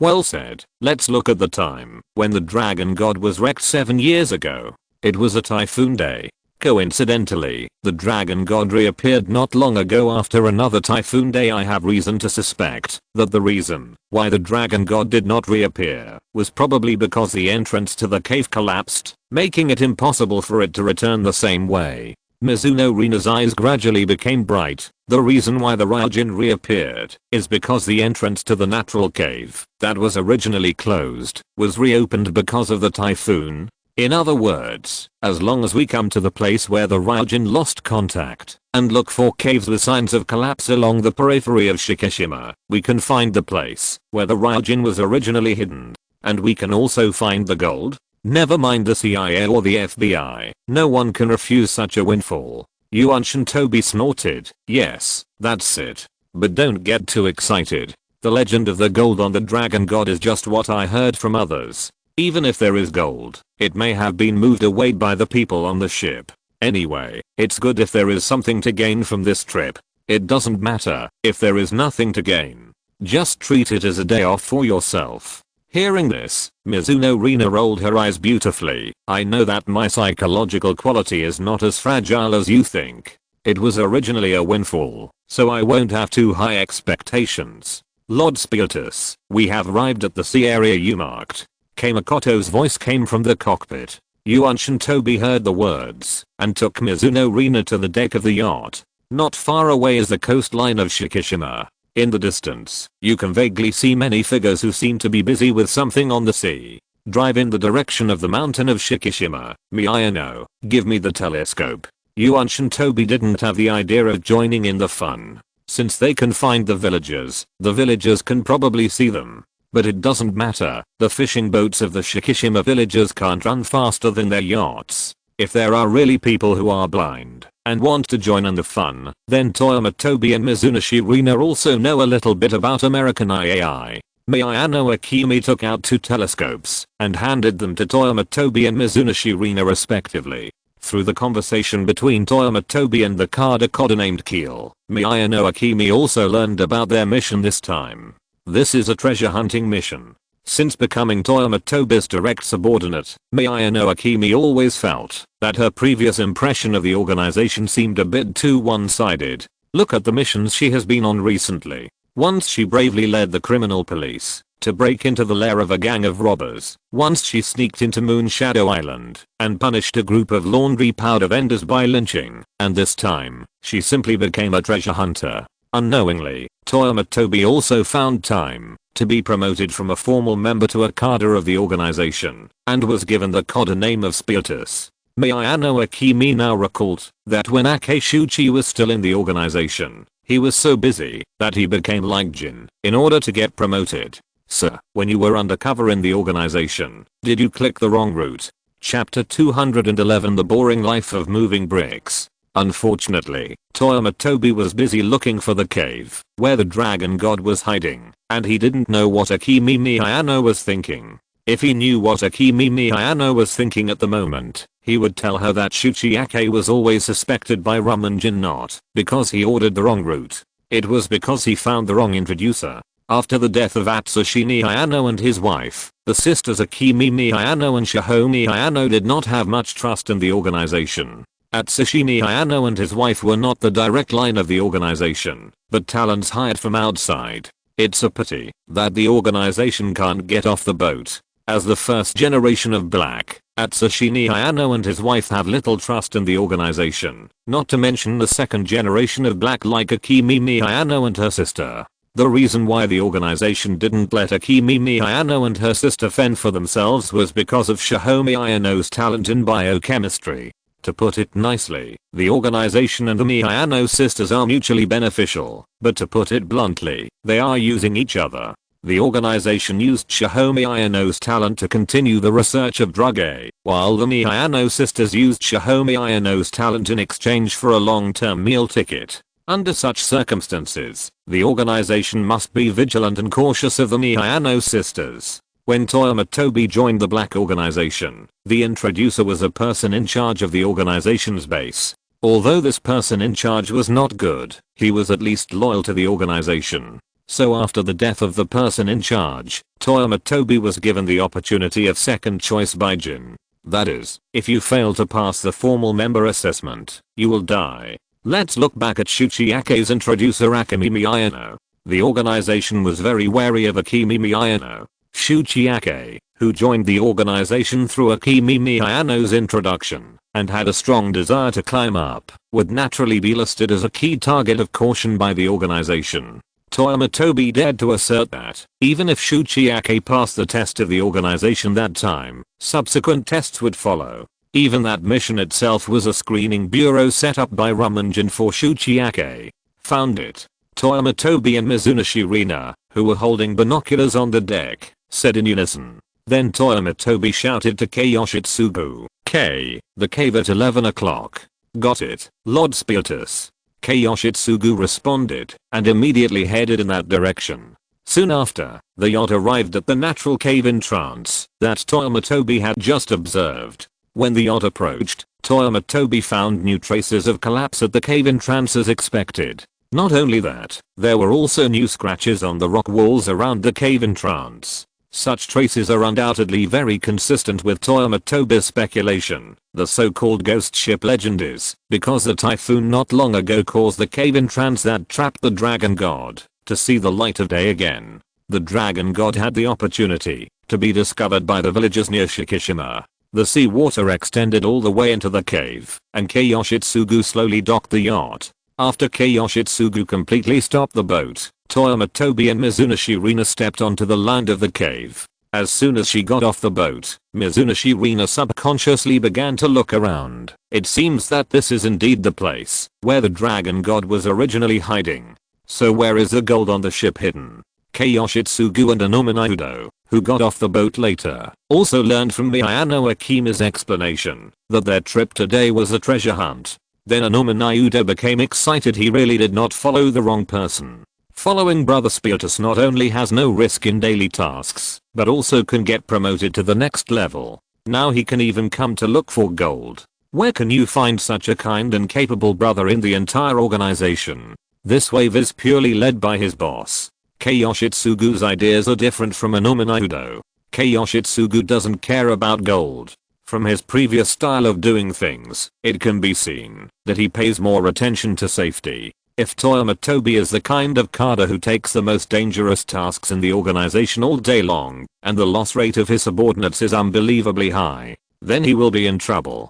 After staying in the organization for so long, it's impossible that you can't get your feet wet if you walk by the river often, right? Toyama Tobi's choice of tasks is exactly what Kei Yoshitsugu wants. It's not easy for a subordinate to meet such a compatible boss. It's just a little gold. Go find it. If he can't find it this time, Kei Yoshitsugu is thinking about asking the other two to pool some money to buy a piece of gold for Brother Spiritus. Just say it's to celebrate Lord Spiritus' successful promotion to an organizational cadre. You haven't found the gold yet? The gold has seen you. Toyama Tobi laughed and walked to the very discordant steps in the cave. Holding a brick with both hands and exerting force suddenly, a green brick that looks obviously different from ordinary bricks was held in Toyama Tobi's hands. Toyama Tobi took the handkerchief from Miyano Akima's hand and wiped off the moss and soil on the surface of the gold brick. Suddenly, a soft golden light shone in everyone's eyes. They made gold bricks into bricks. Mizuno Rina subconsciously looked at the long steps in the cave. If these bricks are all gold bricks, then the value of these golds is far more than 1 billion yen. Toyama Tobi saw through Mizuno Rina's daydream and said jokingly, "How can these all be gold bricks? I guess only a part of them are real gold bricks, and the rest should be ordinary bricks used to pass as real gold." Toyama Tobi remembered that there should be a survivor of the dragon god on this island. 7 years was enough for him to secretly transport enough ordinary bricks to pass as real gold. Sure enough, under the mobilization of Toyama Tobi, a group of people found a lot of ordinary bricks among the gold bricks. Gold bricks and ordinary bricks are easy to distinguish, and the weight of the two is simply a world of difference. Be careful, this cave is not very solid. If the step collapses, the whole cave may be ruined. Toyama Tobi clearly remembered Conan's last experience in the original work, and hurriedly told Mizuno Rina and others to move more gently. It was not until the afternoon that the 5 people completed the classification and transportation of gold bricks. Everyone moved the items with great pleasure, but no one complained of being tired. Ordinary people probably won't have such an experience in their lifetime, not to mention that these ownerless gold will be turned into small amounts of money and slipped into their accounts. This mission is not only for Toyama Tobi, but also for themselves. In this case, no one will complain about being tired. After everything was moved into the yacht as quickly as possible, the 5 people boarded the yacht again. At Toyama Tobi's command, they embarked on a return journey with a full load. Brother Spiritus, those villagers seem to be looking for us. As soon as they drove out of the cave, Kamakoto discovered that Shikishima, who was still far away at first, had already come near them. Seeing their yacht coming out of the cave, some villagers even wanted to control the fishing boat to get closer to them. Chapter 212 Spiritus should join the CIA. Unuma, how are your arrangements going? Yuan Shinfei ignored the villagers who tried to get close to them. These villagers knew without thinking that they were looking for the gold on the dragon god. But since ancient times, natural treasures have been owned by those who are destined to have them. Now Yuan Shinfei is this destined person, and it is of course the best plan to take the gold and leave. Otherwise, if he really encounters the kind of people who value money over life, Yuan Shinfei will have to waste bullets to send them to see their Amaterasu. Let their Amaterasu teach them what it means to be a true hero who knows the times. Of course, before that, Yuan Shinfei doesn't mind teaching them an extra lesson. That is, if you don't move fast enough, you can't even eat shit while it's hot. The ferocious Unuma Nayudo smiled at Yuan Shinfei. Don't worry, big brother, everything has been arranged. This is for you. Unuma Nayudo handed Yuan Shinfei a remote control button. This remote control button is not pink, and it is believed that no girl will squat shyly after pressing it. Yuan Shinfei's yacht was getting farther and farther away from the boats of the villagers on the island. After realizing that they could not catch up with Yuan Shinfei and his party, the villagers on the island changed their course and prepared to go to the cave that Yuan Shinfei and his party had left to find out.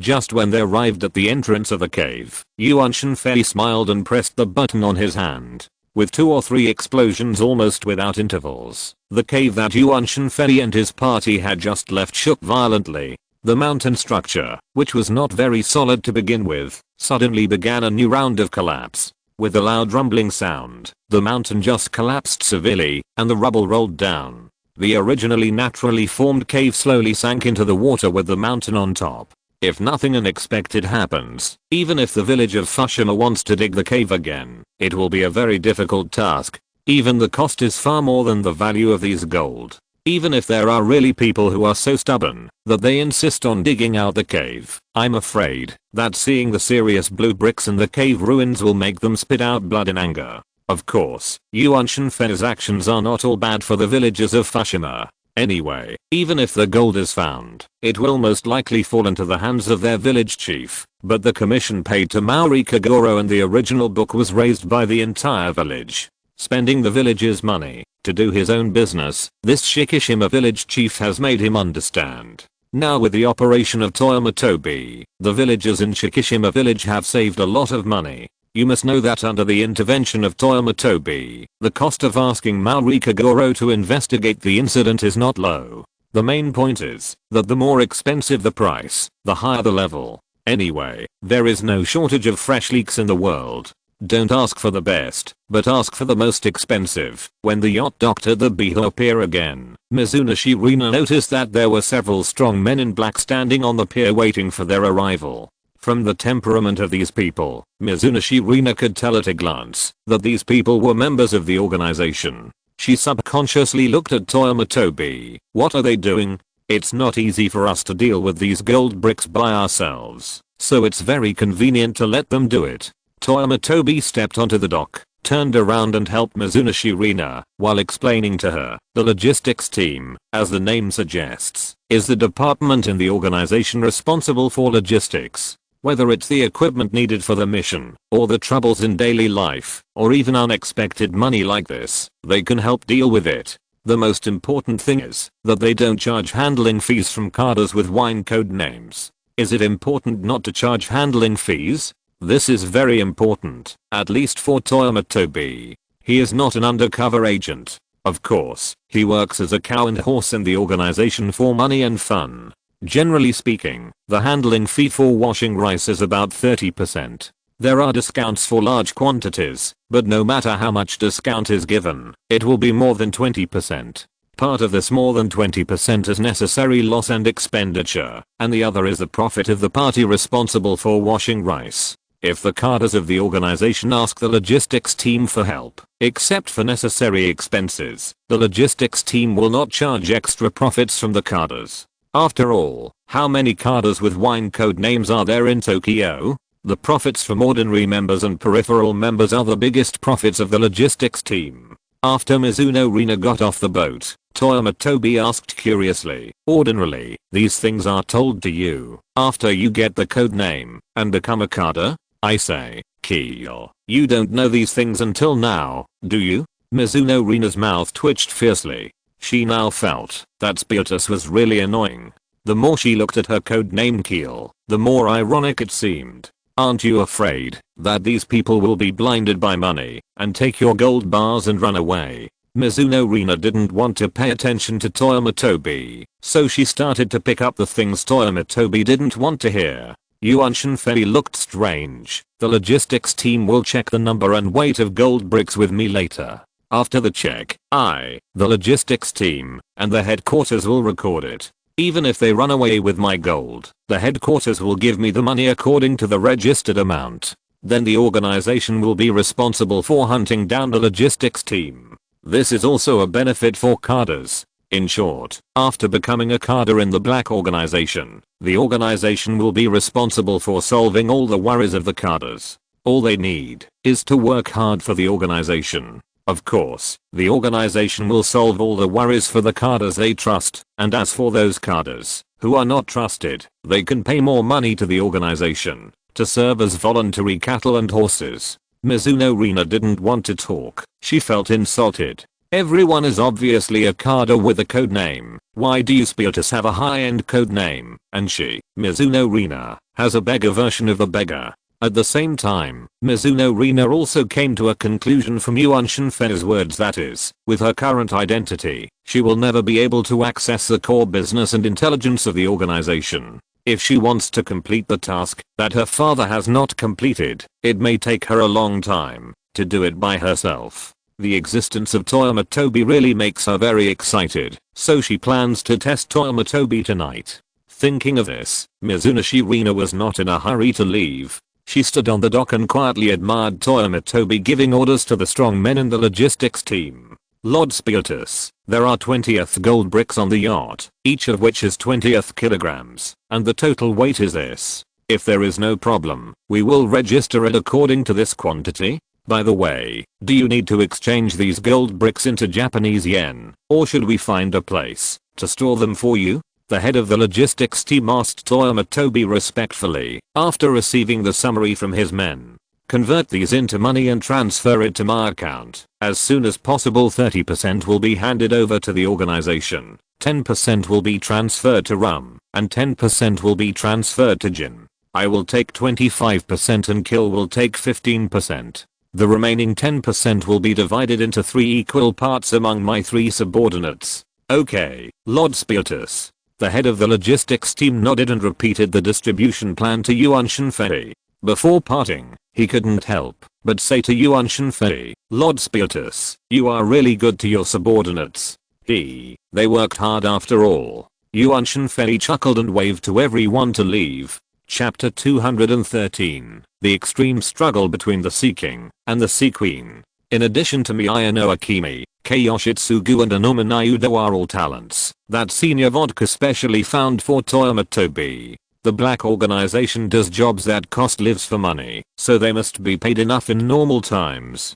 Just like the various preferential treatments given by the organization to cadres, Toyama Tobi will never deduct Kei Yoshitsugu and Anuma Nayudo in terms of treatment. It's just that the normal treatment is good, and they have to keep up when they really fight. If they can't keep up, Toyama Tobi has plenty of ways to deal with these two people. This is called courtesy before force. Toyama Tobi understands his attitude. Kei Yoshitsugu will definitely understand it. As for Anuma Nayudo, Kei Yoshitsugu understands it, and Anuma Nayudo also understands it. Okay, this mission is over, and your share of the logistics team will be credited to your cards. In the next period of time, you may have mission at any time, so relax. Toyama Tobi said to Kei Yoshitsugu, Anuma Nayudo, and Miyano Akimi. Yoshitsugu nodded, and with a silly smile on his face, Anuma Nayuda left first, while Miyano Akimi looked, as if she wanted to say something but stopped herself. In the end, she said nothing, and followed Yoshitsugu and the others out of the beaker pier. Toyama Tobi and Mizuno Rina walked side by side to the parking lot. On the way, Mizuno Rina suddenly said to Toyama Tobi, "Aren't you curious about what your subordinate, Miyano Akimi, wants to say to you?" Mizuno Rina's question was a mixture of curiosity and probing. This sentence was actually testing the relationship between Toyama Tobi and Miyano Akimi. This further judged Toyama Tobi's personality and style of doing things. Toyama Tobi saw through it, but didn't say anything. He just complained casually, "It's best if she doesn't say anything. Do you think it's a good thing for me to be her boss? Isn't it a good thing for such a beautiful woman? TSK, do you know who her ex-boyfriend is? He had a code name when he was still in the organization. He must be at least a cadre of the same level as you." Mizuno Rina, who was humiliated unknowingly, bit her back teeth. How could such a good boy have such a mouth? Noticing that Mizuno Rina's eyes became dangerous, Toyama Tobi hurriedly said, "Her ex-boyfriend is Rai." "Rai? Rai?" Mizuno Rina was shocked. Who doesn't know the name of Rai? He is a cadre of the FBI mixed organization. Although his identity was discovered later, he was also regarded as a thorn in the eyes and a thorn in the flesh by Jin. The most important thing is that after Rai's identity was exposed, he successfully fled Japan and had no chance to chase Jin. A person's reputation is like a tree's shadow. Being able to escape from Jin's hands is already a great ability for those in the organization who know Jin's strength. Yes, it's Rai Akeshichi. It would be very troublesome to be associated with a traitor in the organization, and it would be even more troublesome to be associated with an undercover. Now this woman is not only associated with a traitor and an undercover, but even the FBI is involved. Do you think this is a big problem? Toyama Tobi sighed heavily. This was not his disguise, but he was really worried. Since he traveled to the Conan world, Toyama Tobi had no intention of getting involved with Miyano Akimi. The FBI has Kudo Yusaku's way. As long as he keeps an eye on his kid, Kudo Yusaku will naturally give him some face and help to contact him. But everything is fate, and it is beyond one's control. Vodka insisted on putting Miyano Akimi in his hands, and Toyama Tobi had no way to refuse at that time. Who made him just a rookie at that time? If Miyano Akimi was not under Toyama Tobi's command, Toyama Tobi would definitely not save her. Everything is Miyano Akimi's own choice, and adults have to pay the price for their choices. Toyama Tobi, who is a popular character, came here to have fun for himself, not to chase stars. But now because of Vodka's operation, although Toyama Tobi doesn't want to save Miyano Akimi, he can't let her die in his hands. The best way is to find an opportunity to get rid of Miyano Akimi, the burden. Toyama Tobi subconsciously looked at Mizuno Rina, and Mizuno Rina was confused. "Why are you looking at me?" Kiyo, I see that you don't seem to have a direct subordinate yet, otherwise I will go and apply for one for you with rum. Toyama Tobi's undisguised idea of passing the buck made Mizuno Rina stagnate. "Good guy, you are passing the buck now without even covering it up!" Exclamation mark.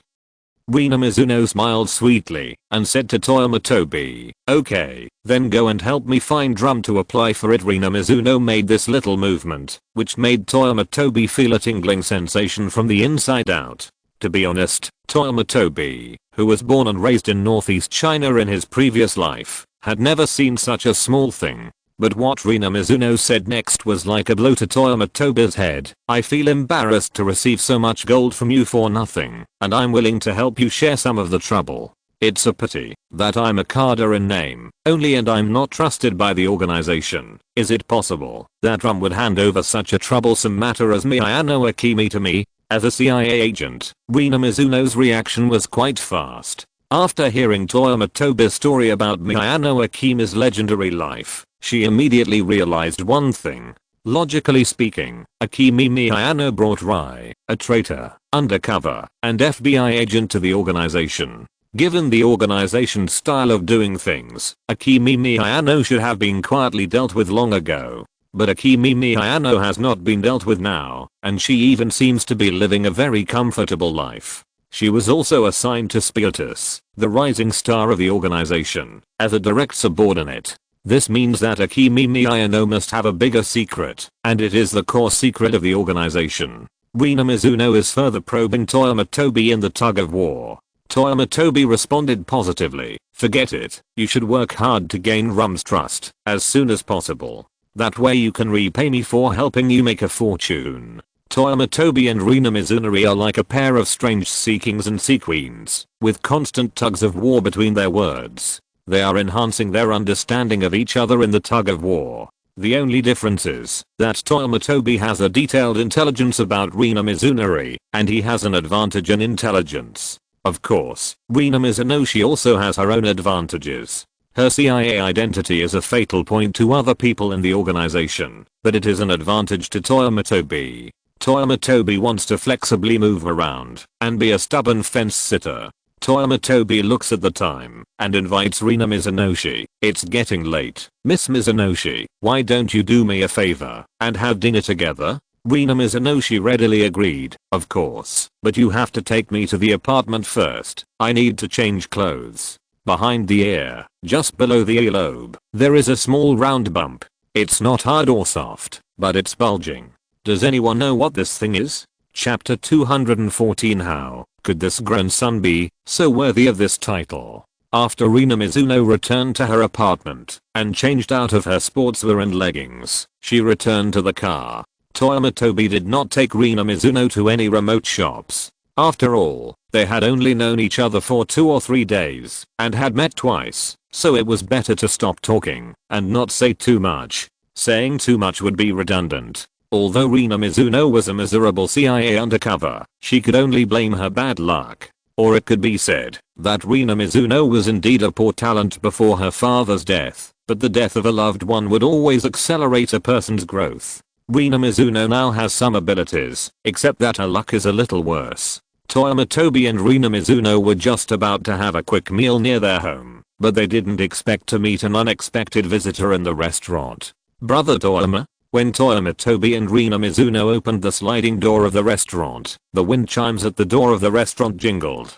Kagoro Mori, who was toasting in the restaurant to celebrate his once again solving a murder case, subconsciously looked towards the door. This one look made him see this incredible scene. Maori Kagoro's wine glass, which had been raised to his lips, suddenly stopped in midair, and his scream attracted Conan and Xiaolan to look at the door together.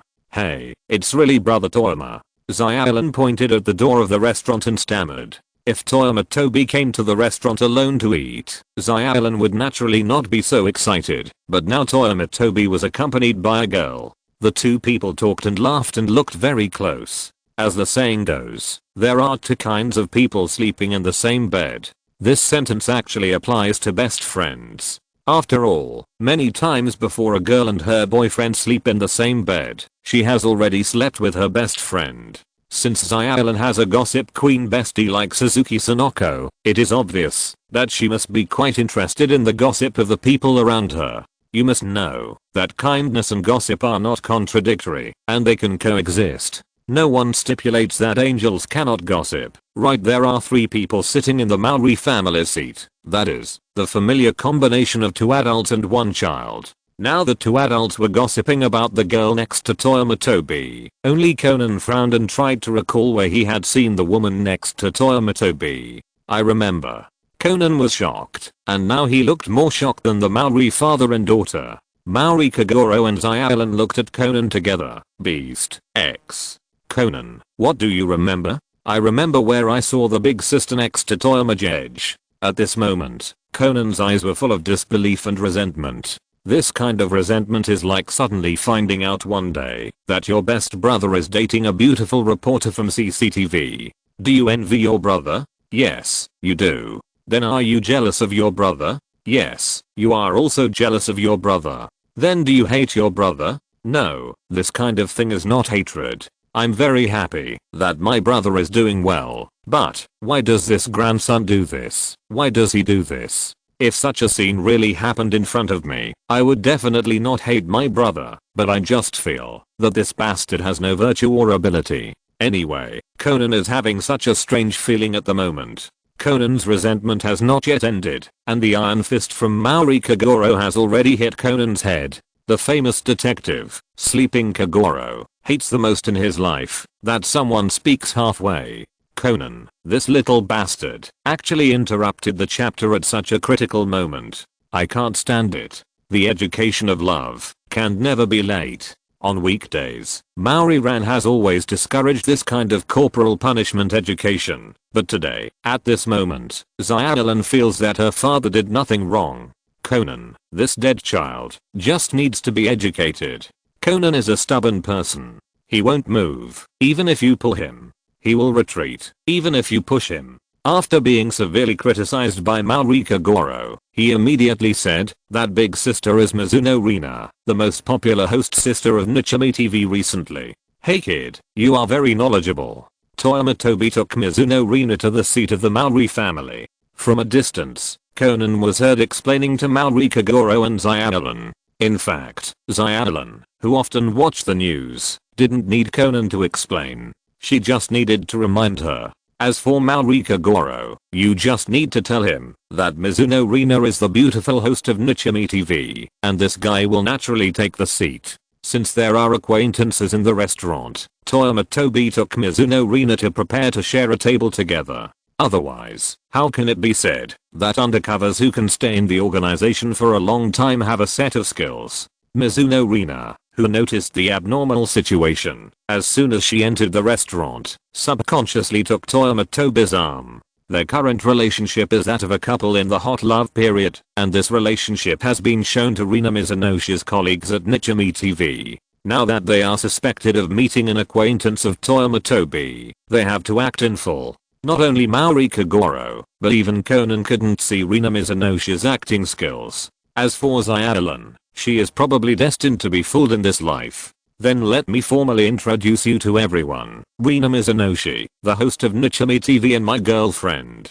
Toyama Tobi introduced Rina Mizunoshi to the Maori family. His partnership with Rina Mizunoshi is expected to continue for some time, and it can be foreseen that he may frequently appear in various places with Rina Mizunoshi in the future. Disguising as a couple can perfectly explain the appearance of two people in any place. We too like to date in places where there are dead people. What? Do you have any objection? Exclamation mark. Do you understand what freedom of love is? After Toyama Tobi kindly helped Maori Kagoro close his wide open chin, he said to Mizuno Rina, "This is the famous detective Maori Kagoro, his daughter Maori Ran, and the kid Edagora Conan who lives in their house." When she heard Conan's name, Mizuno Rina subconsciously glanced at the kid and was secretly surprised. Edagora and Conan, and living in the detective agency, is the atmosphere of reasoning in this family so strong? Nice meeting. Please take care of me. XN people who meet for the first time naturally have to exchange pleasantries. Maori Kagoro, Mizuno Rina naturally recognizes him. This new famous detective in Bika Town has been very popular recently, and he can make headlines in newspapers and news with murders every now and then. As a host of Nichimi TV, Mizuno Rina naturally knows Sleeping Kagoro. But Mizuno Rina never expected Toyama Tobi to be Maori Kagoro's detective agent. Conan keenly noticed the surprise in Mizuno Rina's eyes when she heard about this, so he subconsciously asked Mizuno Rina, "Mizuno sister, don't you know what Prince Toyama does?" Chapter 215 Brother Maori, you are my god. Broken voice. Conan activated his skill of answering every question. It's not that Conan dislikes Toyama Tobi and is picking on him.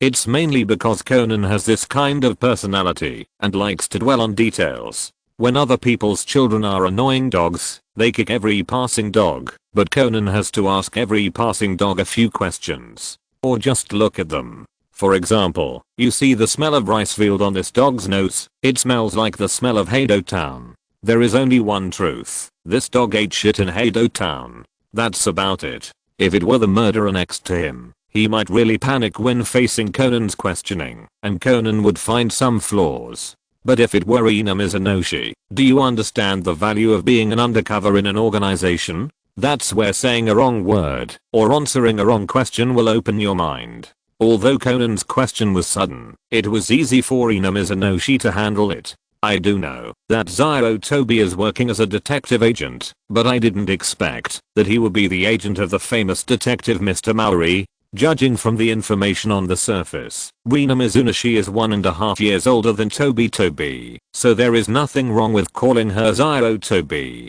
Her words not only answered Conan's doubts, but also gave Maori Kagoro a hand. Seeing that Rina Mizunoshi gave him such face, Maori Kagoro said nothing. He raised his glass and drank it. It's all in the wine. Although Maori Kagoro was very happy to be complimented by Rina Mizunoshi, he still remembered who the protagonist of today was. What's more, Maori Kagoro can have what he has today, all thanks to the help of his brother Tobi, and he can't let his brother Tobi fall to the ground. So, taking advantage of the alcohol, Maori Kagoro began to talk to Rina Mizunoshi about his acquaintance with Tobi, including the subsequent help of his brother Tobi, who saved his small detective agency that was on the verge of bankruptcy. Up to now, the firm has been using the operation plan initially formulated by Toyama Tobi. Even because of Maori Kagoro's own special situation, the entire firm has benefited from Toyama Tobi's operation plan.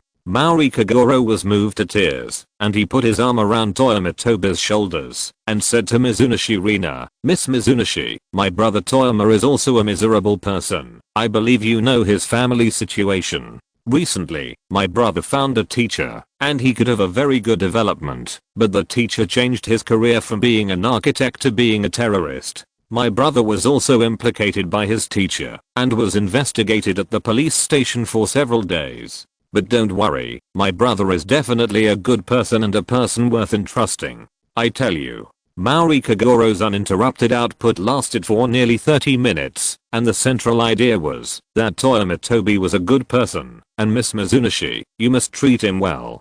Please treat him well. Maori Kagoro's nagging speech made Toyama Tobi feel warm in his heart. Although this brother seems to be out of tune on the surface, he really stands up when encountering problems. Considering that Toyama Tobi came from the Kidian orphanage in this life, Maori Kagoro's words are almost a reminder and entrustment to Mizuno Rina. Of course, as we all know, this kind of entrustment from brothers can generally be reused. It is almost equivalent to a boy bringing his girlfriend to meet his brother for the first time, and his good brother will say, "I have never seen him so serious about any girl in my life. Really, you are the first." At this time, if this brother can be 30% drunk and perform 70% of the effect, it will be a sure kill for girls. Toyama Tobi felt very warm, Mizuno Rina felt a little confused, Conan felt embarrassed, and Xiaolan felt that her father was a little out of control.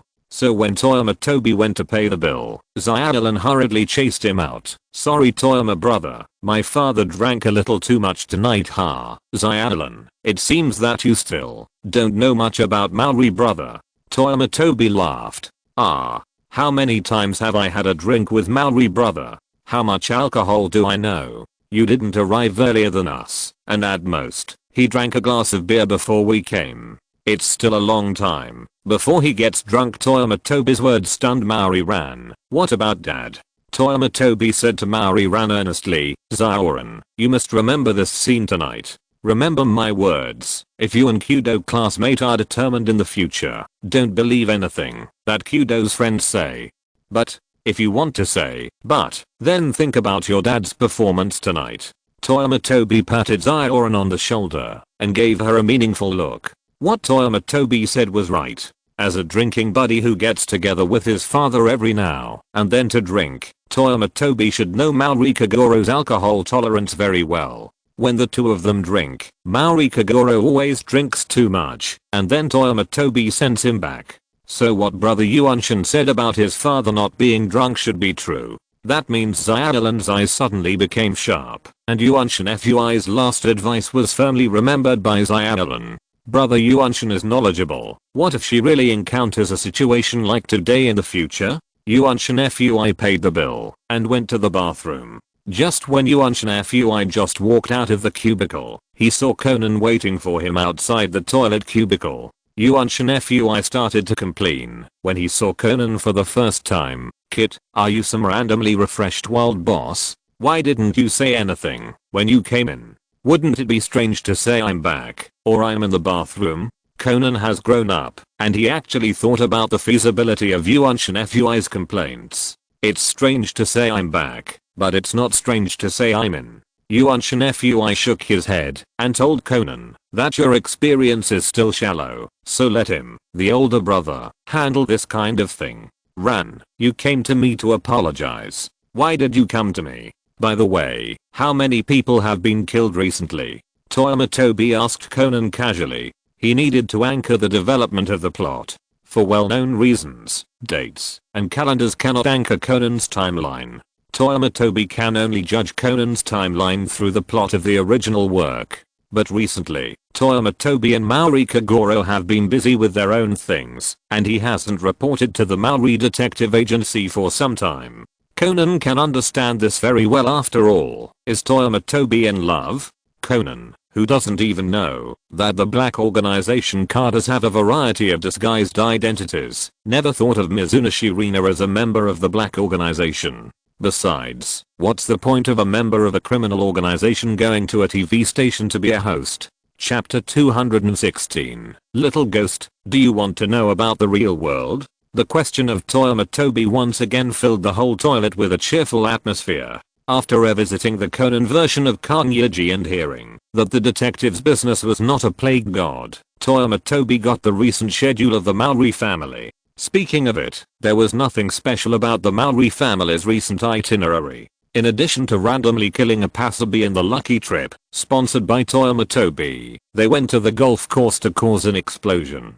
They went to the temple to visit and killed the temple master, the old Deng, that Toyama Tobi disliked in the Sani temple. By the way, on the way back, they encountered a live broadcast of an employee killing the president. The most important thing in the collective travel itinerary of the Maori Detective Agency is the Sherlock Holmes tour group that Conan signed up for without authorization not long ago. When mentioning this tour group, it is not surprising that we have to mention Hattori Hiji, the future good friend of Kyudo Shinichi. It was also in this incident that Hattori Hiji saw through Conan's identity. Under a targeted threat, Conan finally confessed his identity to Hattori Hiji. Perhaps it would be more appropriate to use confession. That Hattori guy's really mean. He actually threatened me by telling Xiaolan my identity. According to normal people's thinking, Conan's tone of voice is definitely not good. If he can still laugh after being threatened, how big of a heart does he have? But Conan's tone, although there is some complaint, is more of the joy of finding a kindred spirit. The gears of fate slowly began to turn. From the moment Conan and Hattori Hiji recognized each other, Conan would officially enter the stage where he could hide his identity from the world, but must hide it from Xiaolan. Toyama Tobi had long anticipated the fateful meeting of Conan and Hattori Hiji, the good friends. This has nothing to do with the original plot. Even if Conan hadn't been hit by Jin, he was just a high school student after all. He was an extroverted, cheerful, and sultry male high school student. It would be too difficult for him to be obedient and honest to play the role of a primary school student with his personality. If Conan had a friend who could occasionally talk and complain, maybe there would be a chance. But who are the people who know Conan's identity now? Dr. Agasa, he is an elder who has watched Conan grow up since he was a child. Although Conan and the doctor get along very casually, they can't be classified as friends. Then there are Conan's parents. High school boys have already started to have their own little secrets. For the sake of face, Conan will not casually show his loneliness and weakness to his parents. More importantly, Conan is afraid that, if he complains too much to his parents, they will take him to the United States. Then there is Toyama Tobi. Among those who know Conan's identity, only Toyama Tobi is the closest in age to Conan. But Toyama Tobi is still a few years older than Conan. According to the 2-year generation gap, there must be at least 3 or 4 generation gaps between Toyama Tobi and Conan. It's not just a generation gap.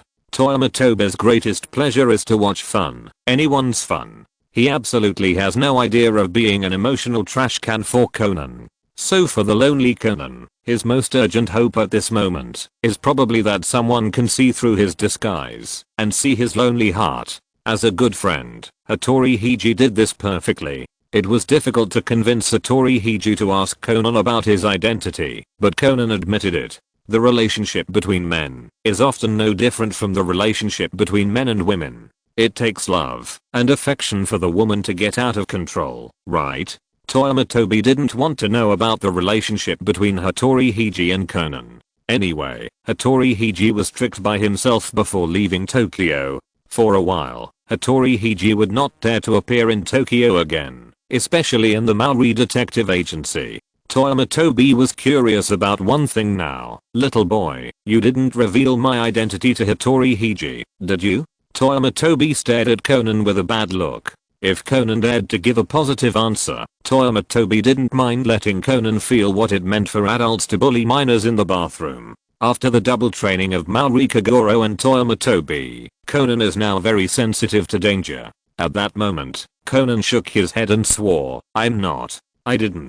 I really didn't tell Hattori your identity. When Conan's identity was exposed by Hattori Hiji did ask Toyama Tobi with resentment whether he knew his identity. At that time, Conan was cautious and only said that Toyama Tobi was a good brother of Maori Kagoro and didn't pay much attention to him. He didn't know his identity. Conan is not stupid.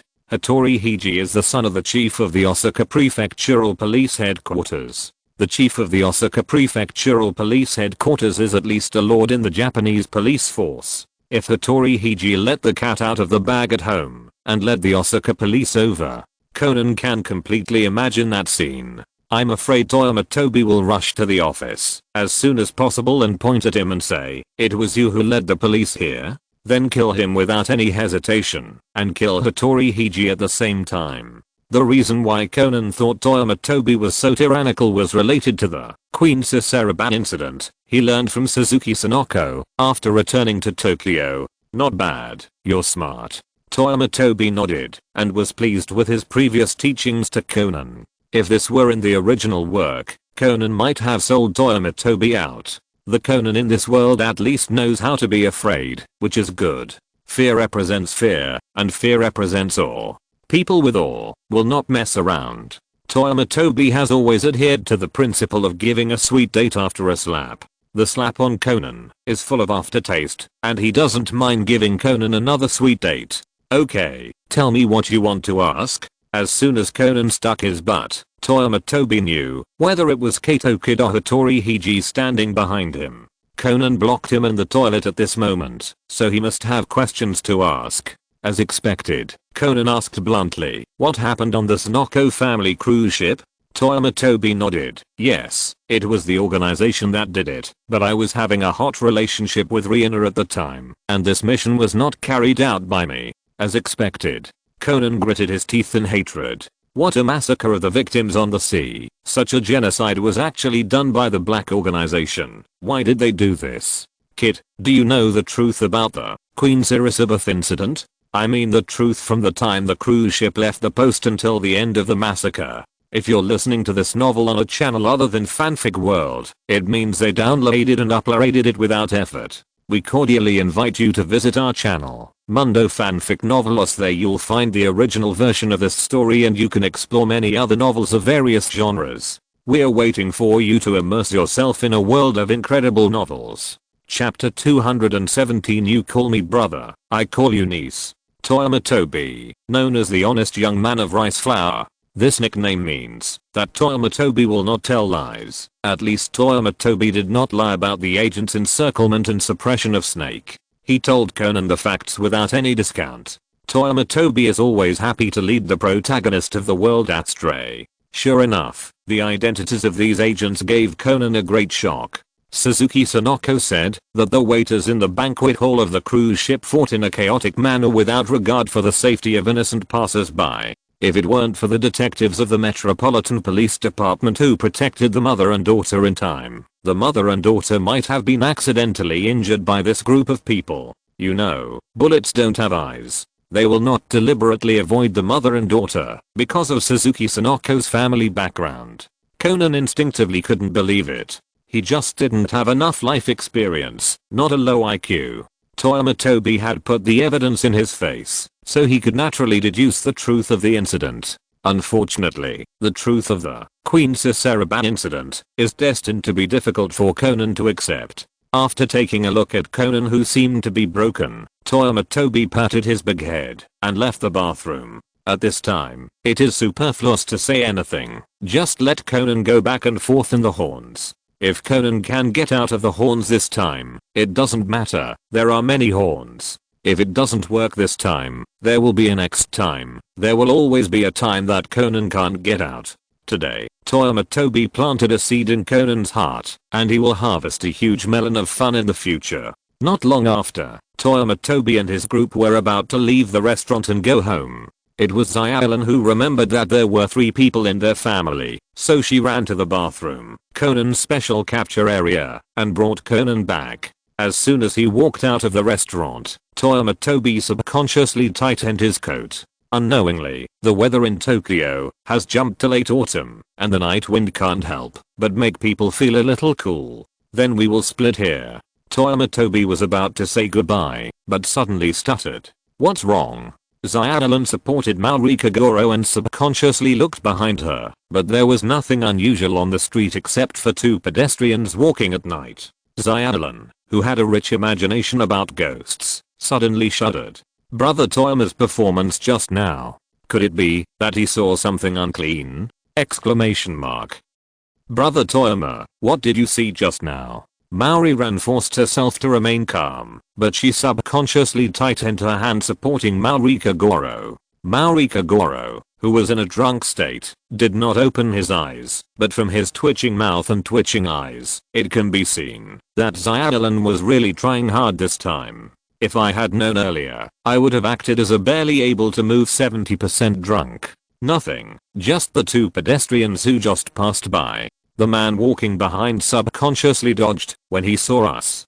Toyama Tobi didn't take it seriously at first, although Tobi was taught to help others since he was a child. But what is this place? This is Tokyo, a city full of acquaintances.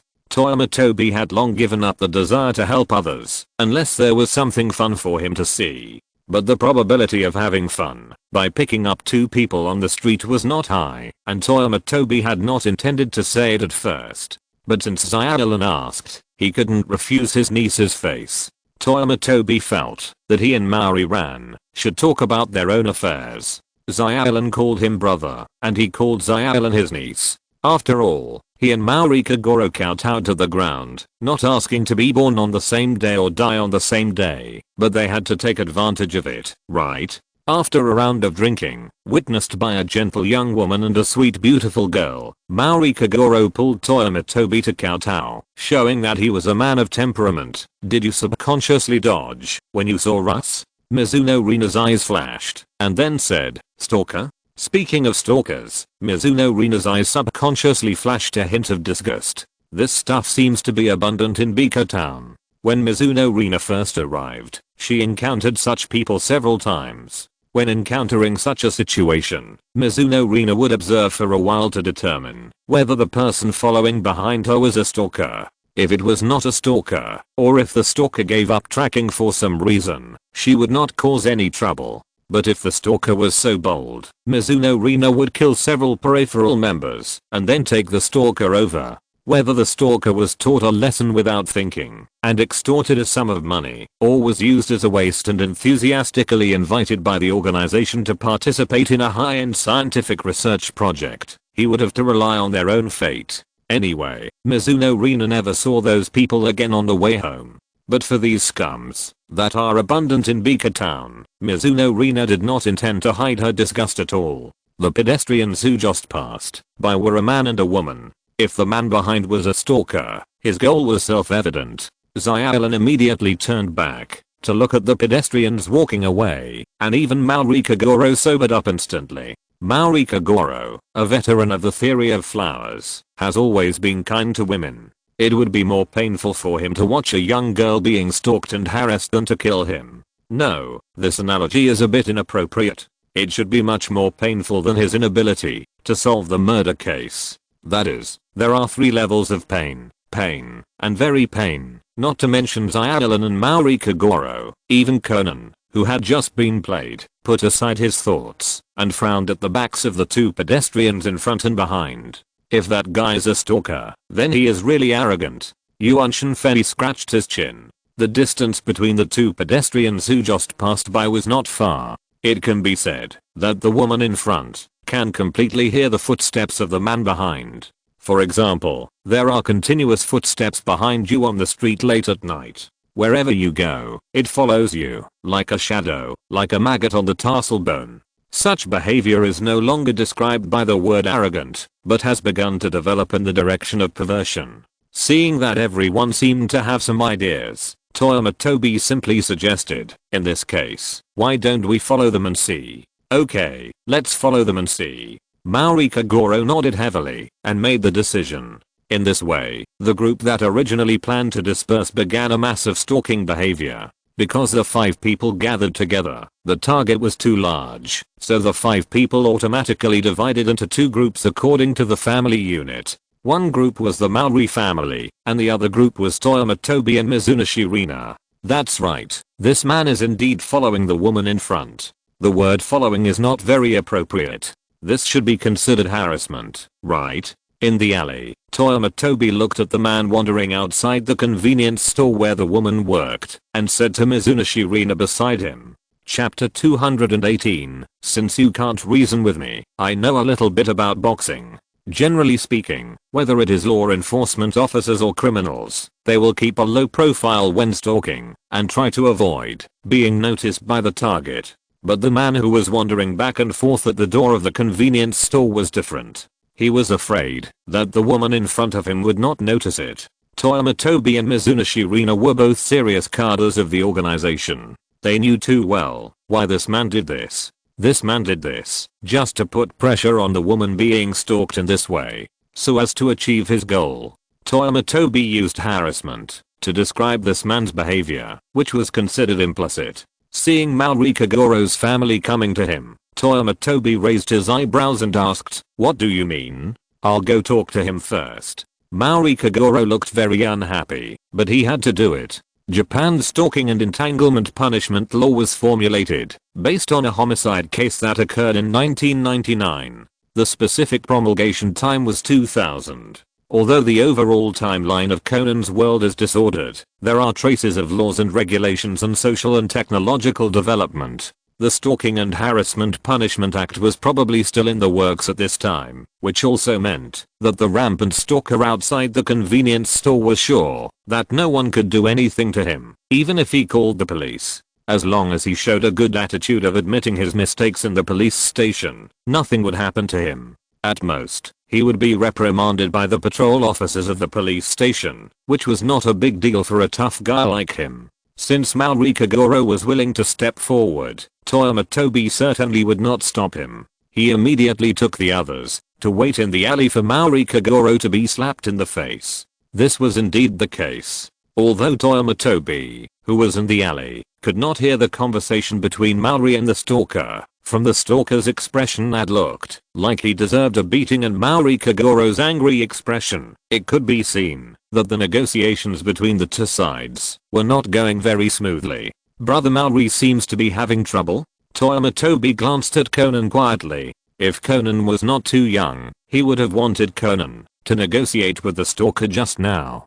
Since his debut, Conan has encountered many types of murderers, but in the final analysis, these murderers have some moral integrity. For example, when Conan throws evidence in their faces that proves that they are the murderers, they will passively kneel down and cry in repentance. It can be said that Conan has never met the kind of hard-boiled meat who refuses to plead guilty. This is also the main reason why Conan can always keep his original intention when the evidence is thrown in the murderer's face. They plead guilty without even hesitation. Faced with such a smooth development, Conan naturally does not need to reflect, and there will be no setbacks. But the reality is not that simple.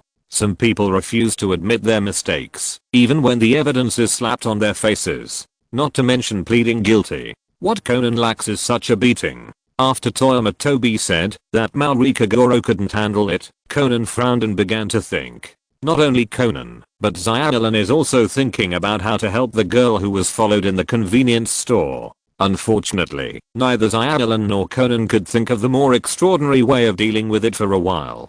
Toyama Tobi and Mizuno Rina exchanged a glance, and he saw the questioning meaning in Mizuno Rina's eyes. Are you going to do it, or am I going to do it? Forget it, I'll do it. Toyama Tobi gave a look that said not to act rashly. Toyama Tobi intended to hope that Mizuno Rina would break away from the organization's vest at the office. He finally managed to fool Conan in the bathroom, but he couldn't let Mizuno Rina reveal her vest and ruin his good deeds. He was still waiting for Conan to awaken, the god of death to return, and kill Tokyo a river of blood. I'll go help brother Mori, Toyama Tobi said as he walked out of the alley and came to Mori and the stalker. As soon as he approached, he heard the man arrogantly say, even if I leave now, I will follow her like this tomorrow, the day after tomorrow, the day after tomorrow, and every night after that. What can you do to me? I don't believe you can help her every day. A very standard low-level villain's threatening words. Facing the threat of the stalker, who said good people should be held at gunpoint, Toyama Tobi smiled kindly. Come on, brother, let's go over there and have a chat, Toyama Tobi said as he took the stalker in his arms and made him face away from the surveillance camera on the top of the convenience store. Before the stalker finished saying who the hell are you, Toyama Tobi punched him in the ribs very stealthily but powerfully. His face wrinkled into an ugly orange. Just like that, Toyama Tobi kindly put his arms around the stalker's shoulders and took him to an alley without surveillance cameras. Deep in the alley, Toyama Tobi raised a warm and friendly smile and immediately treated him to 4 big slaps. What the hell are you doing? The stalker, who was stunned by the slap, subconsciously began to use honorifics after facing Toyama Tobi's friendly smile. Yuan Shinfei said to the stalker earnestly, don't you believe that we can help her every day? In fact, you are right. We can't help the girl 24 hours a day. But, as long as I can find you, it's enough. Yuan Shinfei showed a mouthful of white teeth. His brilliant smile turned into a bloody mouth in the eyes of the stalker. I will ask the lady for a contact information later, and ask her every once in a while. If she tells me that you have appeared beside her recently, I will treat you like this once. Yuan Shinfei said, and gave the stalker 2 big slaps. After these 2 slaps, the stalker even felt that his back teeth began to loosen. I'm standing and talking to you. Why do you dare to sit and listen? The stalker didn't realize, until this moment, that he didn't meet the kind of good person who could be pointed at with a gun. This is clearly a big villain with unpredictable moods and sinister means. He knows that it is useless to resist such a big villain. The more you resist, the more excited he will be. So he hurriedly prepared to stand up. Ah, you really dare to stand up? Toyama Tobi added 2 more big paw pads without any hesitation, successfully turning the stalker into a toothless villain. Toyama Tobi barely suppressed his desire to say I don't eat beef, and finally made a I'm watching you gesture to the stalker. Then, with Toyama Tobi's tacit consent, the stalker rolled and crawled out of the alley, not even daring to look back at the convenience store. Returning to the crowd, Toyama Tobi patted the non-existent dust on his hands and said easily, done, very easy. Maori Kagoro asked with some concern. Toyama, you weren't photographed, were you? Don't worry, I'm hiding. Toyama Tobi, a cadre of the black organization, how could he be photographed by the surveillance camera in Bika Town? The camera that can photograph our black organization in Bika Town has not yet been developed. After comforting Maori Kagoro, Toyama Tobi raised his eyebrows at Conan. Justice is like this sometimes. It takes some small tricks to be successfully upheld, isn't it? Chapter 219. The fox takes advantage of the tiger. In a cold late night, Maori Kagoro and Conan received the fiery gratitude from a girl. The instigator, Toyama Tobi, hid his merits and fame and disappeared into the charming night with Mizuno Rina. The night passed in a hurry. The next morning, the breeze was not dry and there were no clouds in the sky. It was a rare good weather. Miyano Akimi dressed up in the morning and prepared to go to today's date. Her date was none other than Shirley Miyano Shaho, the future leader of the biochemistry field, the successor of drug research and development, the 18-year-old genius scientist, and the shame of the cadres of the black organization. The black organization is obviously not a charity organization. Even if it is a charity organization, it has its own corresponding KPI. Therefore, within the black organization, the KPI for peripheral members is to see how many tasks he has completed. He is not dead yet. Upgrading to an ordinary member, that is, a formal member, the KPI is how much benefit he has created for the organization. The benefits here include, but are not limited to, raising funds for the organization, obtaining useful intelligence for the organization, and removing competitors or stumbling blocks for the organization. When you reach the stage of formal members, the organization no longer imposes a severe punishment of death if you fail to complete the task. If you fail to complete the organization's KPI, the organization can still give you another chance. Of course, if you don't seize the second chance, it means that this formal member is a worthless waste, and the organization does not need such waste. Only when you are promoted to the cadre level, the organization will cancel the clear KPI system for cadres with code names. Instead, the organization will issue some tasks to each cadre to complete. Of course, it doesn't matter if you fail to complete them. As long as they are not traitors, it's fine. Anyway, the cadre loss rate of the organization is not low, and there will always be tasks that need some cannon fodder cadres to do. For example, a cadre in the organization is suddenly killed on the territory of a gangster, and the one who was killed is a beloved relative, brother of our black organization family. There is nothing to say, just go to war. What? You said you are willing to compensate. That's our brother. What can you use to compensate? What? Are you willing to spend a lot of money to compensate my unlucky brother? Come on, please come in. Let's talk about the detailed terms of compensation. The main goal of our black organization is to make the best use of everything. Of course, there are exceptions among the cadres, such as Shirley, the shame of the organization's cadres, who has her own KPI. As a scientist of the organization, her KPI is naturally related to the research progress of drug A. For example, every time a stage of drug research and development is completed, Shirley can get the right to go out and meet her sister. Of course, this kind of meeting between two unstable molecules must be accompanied by members of the organization. To put it bluntly, Miyano Shaho has to bring a black tail that follows her wherever she goes. Only people like Shirley deserve such highly special treatment. In the past, Shirley and Miyano Akemi met quite frequently because Shirley had just taken over the research and development of drug A. The early stage of research and development was going smoothly. But scientific research is like this, the more difficult it is, and the longer it takes. Even if Miyano Akemi is a genius in the field of biochemistry, she is not immune. So the time between her and her sister's meetings became longer and longer. Although the scientific research is now difficult, the time the two sisters meet has not increased. It is like increasing the price, but not the quantity. Even Shirley herself sometimes wonders if one day in the future her research and development of drug A is completely stuck in a bottleneck and there is no breakthrough.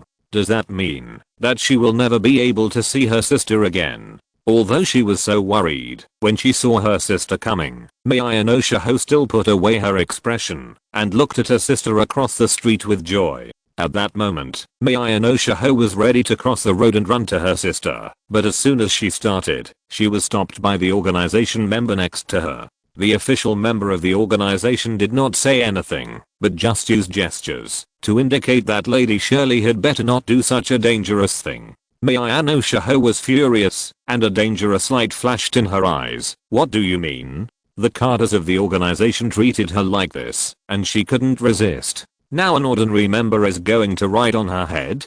Do you really think of yourself as Toyama Tobi? Even if Toyama Tobi and I go on a mission together, we have to be polite when we talk. The ordinary member was looked at by Shaho Miyano as if he were a white mouse, and he immediately shuddered. Only then did he realize that, although the girl in front of him was the shame of the cadres and the organization, she was still a cadre after all. Although they had the same attitude when they took Sherry Lady out for a walk before, the leaders at that time were other cadres of the organization. Even if Shirley had grievances, she could only blame other cadres. Now facing the anger of Shaho Miyano, the ordinary member felt guilty for a while. When a person feels guilty, his thoughts tend to diverge, and when they diverge, they tend to have wild thoughts. When they have wild thoughts, they tend to recall some memories that they almost forgot.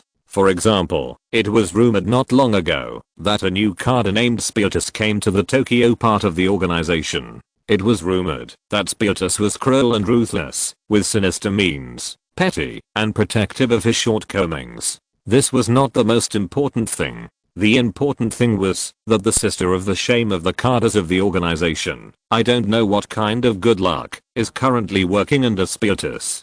Thinking of the outrageous rumors about the mysterious Lord Spiritus, the ordinary member was immediately shocked. At this time, Akemi Miyano just came to the two of them. Seeing her sister confronting someone, she hurried over and said, "What's wrong? What happened to Shiho?"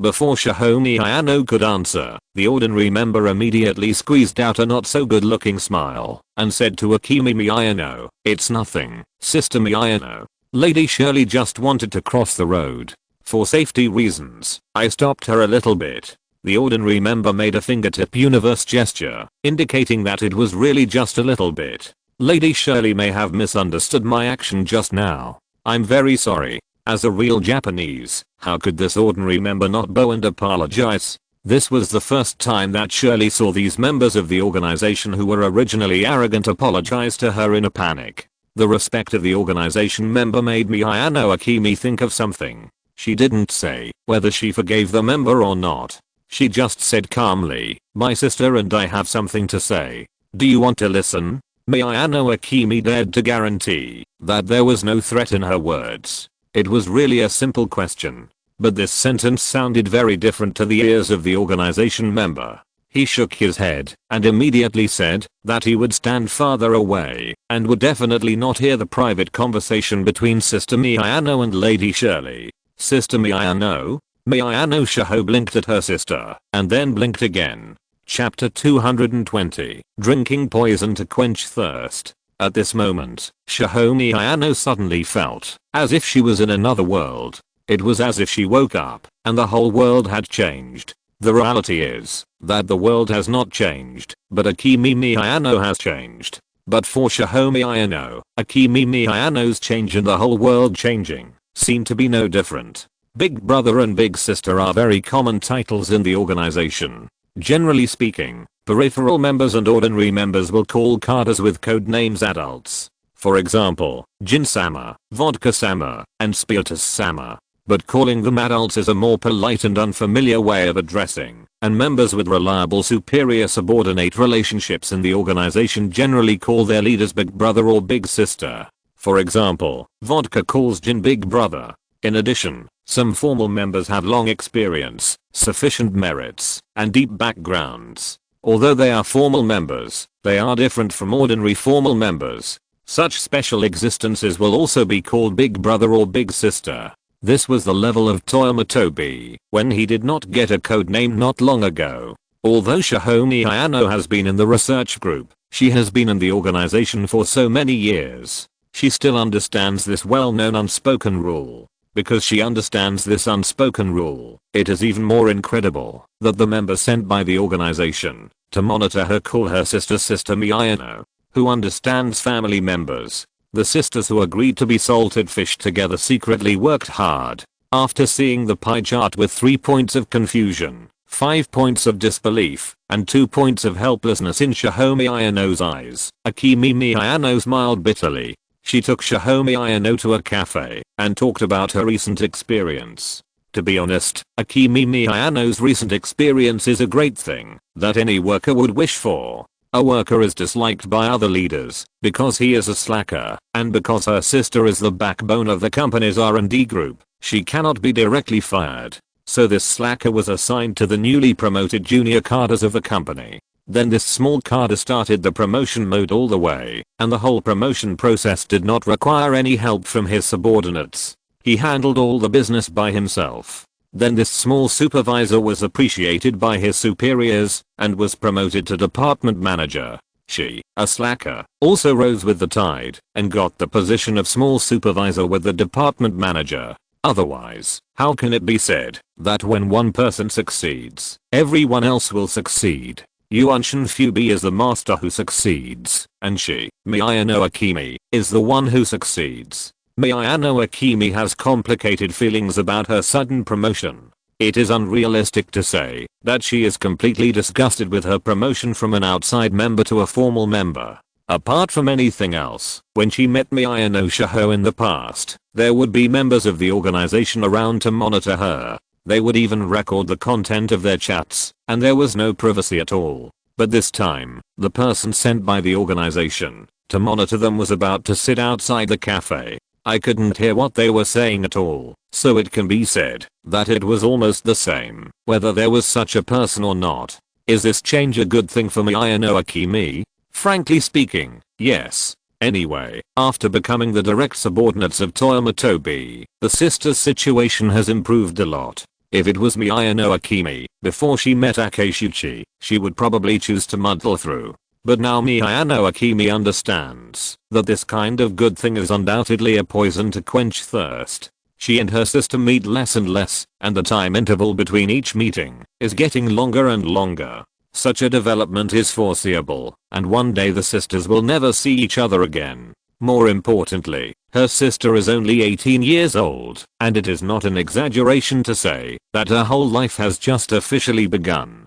Miya no Akemi admits that Toyama Tobi is different from the other members she knows in the organization, but the existence of Toyama Tobi cannot change Miya no Shiho's situation. There is an old saying that parents who love their children will plan for them in the long run, and there is also an old saying that the elder sister is like a mother. The current Miya no Akemi is the awakened Miya no Akemi, and the appearance of Akeshuchi is the light in the dark world for her. A person who has seen the light naturally does not want to return to that dark world. Miya no Akemi silently listened to what her sister said to her, and carefully looked at Miya no Shiho's tired look that could not be covered up even with full makeup. She made a decision silently in her heart. A day passed quickly, and in fact, it was already time for Miya no Shiho to go out for fresh air. However, Sister Miya no had a lot of face, and the members sent by the organization to monitor them did not dare to stand up and disturb the rare reunion of the two sisters, even if they were angry. He just kept looking at the time not far away, trying to let Miya no Akemi know that surely-sama should go back to do research through such actions. It's almost time, sister. I should go back. In the end, it was Miya no Shiho who spoke first and ended this rare reunion. Okay, be careful on the road. Miya no Akemi gave her sister a bright smile. Don't worry, Shiho, you will be free soon. Looking at her sister's back, Miya no Akemi became firm again, picked up the phone and dialed a number she thought she would never contact in her life. Jin, I want to talk to you. Heido Hotel, 703. Toyama Tobi, who was taking a bath in the bathtub, leaned against the bathtub and listened to the pop songs playing on the speakers, half asleep and half awake. According to the style of idol dramas, Toyama Tobi should be holding a glass of red wine in his hand and swaying back and forth, listening to the symphony. Unfortunately, Toyama Tobi is a vulgar person who can't drink red wine or listen to symphonies. The piercing ring of the mobile phone broke Toyama Tobi's rare moment of silence. He reached out to take the phone and looked at the caller ID. Vodka? Toyama Tobi tilted his head slightly, not quite understanding why Vodka would contact him at this time. Did the organization send a mission? Toyama Tobi shook his head and denied this conjecture. After his series of big-ticket actions, Toyama Tobi didn't think that the organization would give him a mission in the short term. The task that Rum assigned to Rina Mizunashi also fully proved this point. What did he want from Vodka? Senior Vodka? Is there any mission for me to do? Yuan Shenfei adjusted his sitting position in the bathtub. Unlike his lazy figure at the moment, Yuan Shenfei's tone now is full of energy. You ask me if Miya no Akemi has been doing well recently. How should I know? Yuan Shenfei said bluntly, that woman is a hot potato. I was too bored to find out about her recent situation. But a few days ago, I took my men and kill to dig up a batch of gold. I thought Miya no Akemi was quite normal at that time. What's wrong? What's wrong with this woman again? Chapter 221, Kill. Do you want your wife as a hostage? The black organization cadres have a high degree of freedom. After being codenamed as cadres, the organization will not care what the cadres do except for certain specific periods. For example, Cohen and Chianti who practice shooting at the shooting range all day, Bourbon who works everywhere, and Vermouth who plays movies in Hollywood. Knowing this, Toyama Tobi told his itinerary for the past 2 days without hesitation. What's wrong with digging gold? The organization has a share, Gin and Rum have a share, and the logistics team send people to pick them up.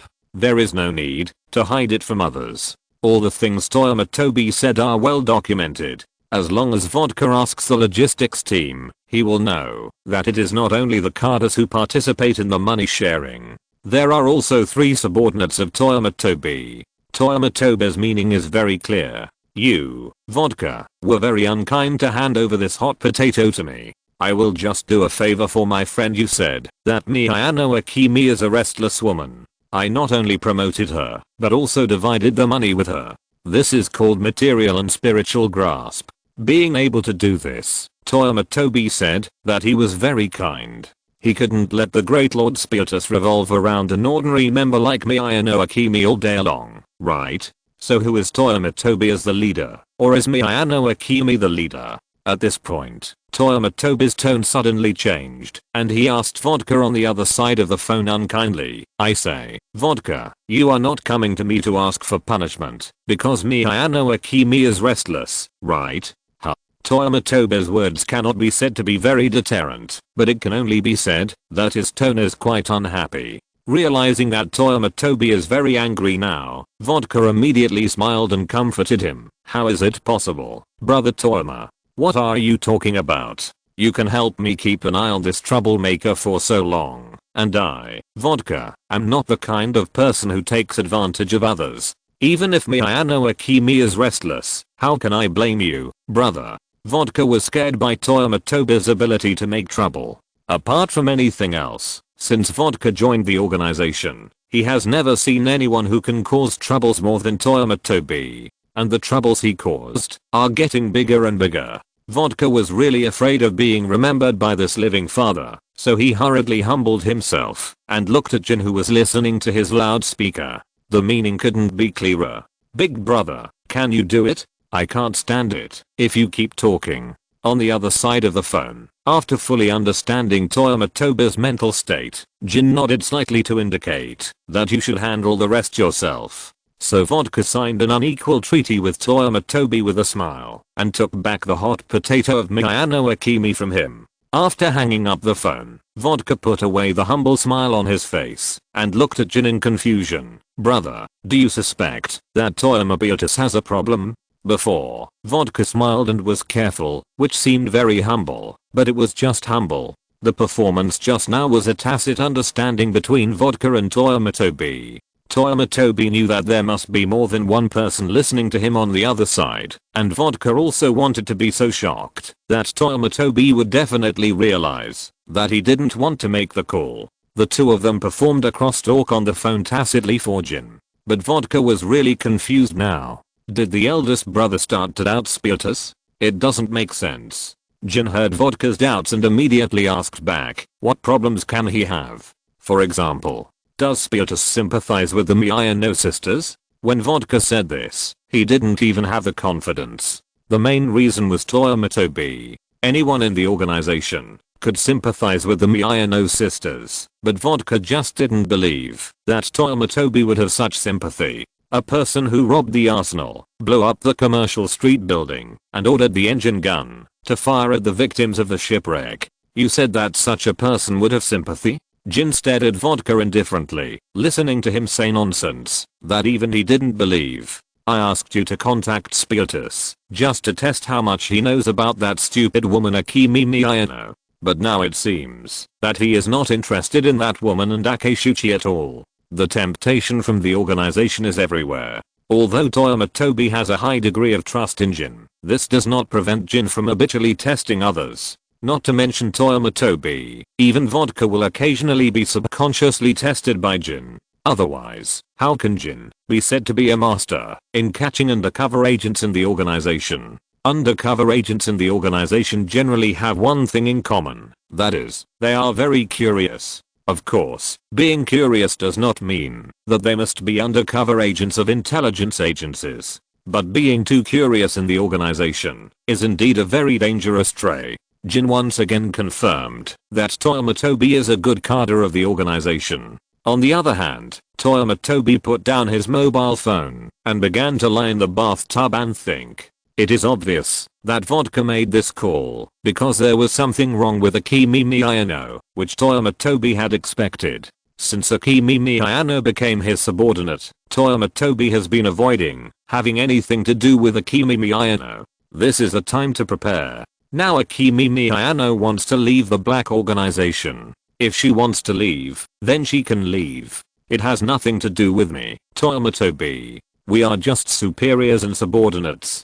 Toyama Tobi has never even had supper with Akimi Miyano. Of course, since Akimi Miyano has formally negotiated with Gin to take her sister away from the black organization, the generous gifts that Toyama Tobi prepared for Ina Mizuno and the CIA behind it can be put on the schedule for delivery. Thinking of this, Toyama Tobi called Rina Mizuno. Joel, let's meet tomorrow. What's wrong, poor boy Spiritus? Have you discovered any golden secret treasure again? Rina Mizuno replied with a chuckle. Since the meal with Kaguro Mori, Toyama Tobi has become a poor boy in front of Rina Mizuno. Don't say it, don't say it. Who among the poor boys on the market has a worse experience than Toyama Tobi? Who is more inspiring than Toyama Tobi? This is a super inspirational story of a black householder gradually developing into a city crime tycoon. I don't have the golden secret treasure, but I got a good news from Gin, and I'm going to share it with you as my partner. How about it? Do you want to listen? Of course, you succeeded in making me curious. Spiritus tomorrow at 3 PM. Maximum restaurant near Tokyo Budokan. Don't be late. After hanging up the phone, Toyama Tobi smiled at the phone. Dear Ms. Mizuno Rina, you should laugh tonight. Starting tomorrow, feel the joy of working overtime for the first time in a long time. Chapter 220. To this woman and my CIA have a connection. So you came here so excitedly. What good news are you going to tell me? Rina Mizuno picked up the coffee that Toyama Tobi ordered for her and asked curiously, did you kill Rum and take over as the second in command of the organization? Or did you kill Gin and become the head of the organization's action team? Facing Rina Mizuno's sinister prayer, Toyama Tobi curled her lips. I will not be responsible for the action team. There are many tasks and I'm busy at ordinary times. It is enough to have a hard-working person like Gin in the organization. There is no need to force everyone to death. As for Rum, Toyama Tobi shook his head. I don't want to become one-eyed for the time being. For some reason, Toyama Tobi always has a premonition. That is, if he really becomes one-eyed one day, maybe the trait of one-eyed detective can evolve into dark second in command. It is the trait of the second in command who specializes in being a fox and a tiger when the big bosses are flying. Rina Mizuno smiled slightly in her heart. Toyama Tobi's words contained a lot of information. Her status in the organization is slightly better than Shirley, but the good is limited. Naturally, she didn't know Rum's true appearance and identity. From what Toyama Tobi said, she could tell that Rum should really be a one-eyed dragon as rumored. That's it.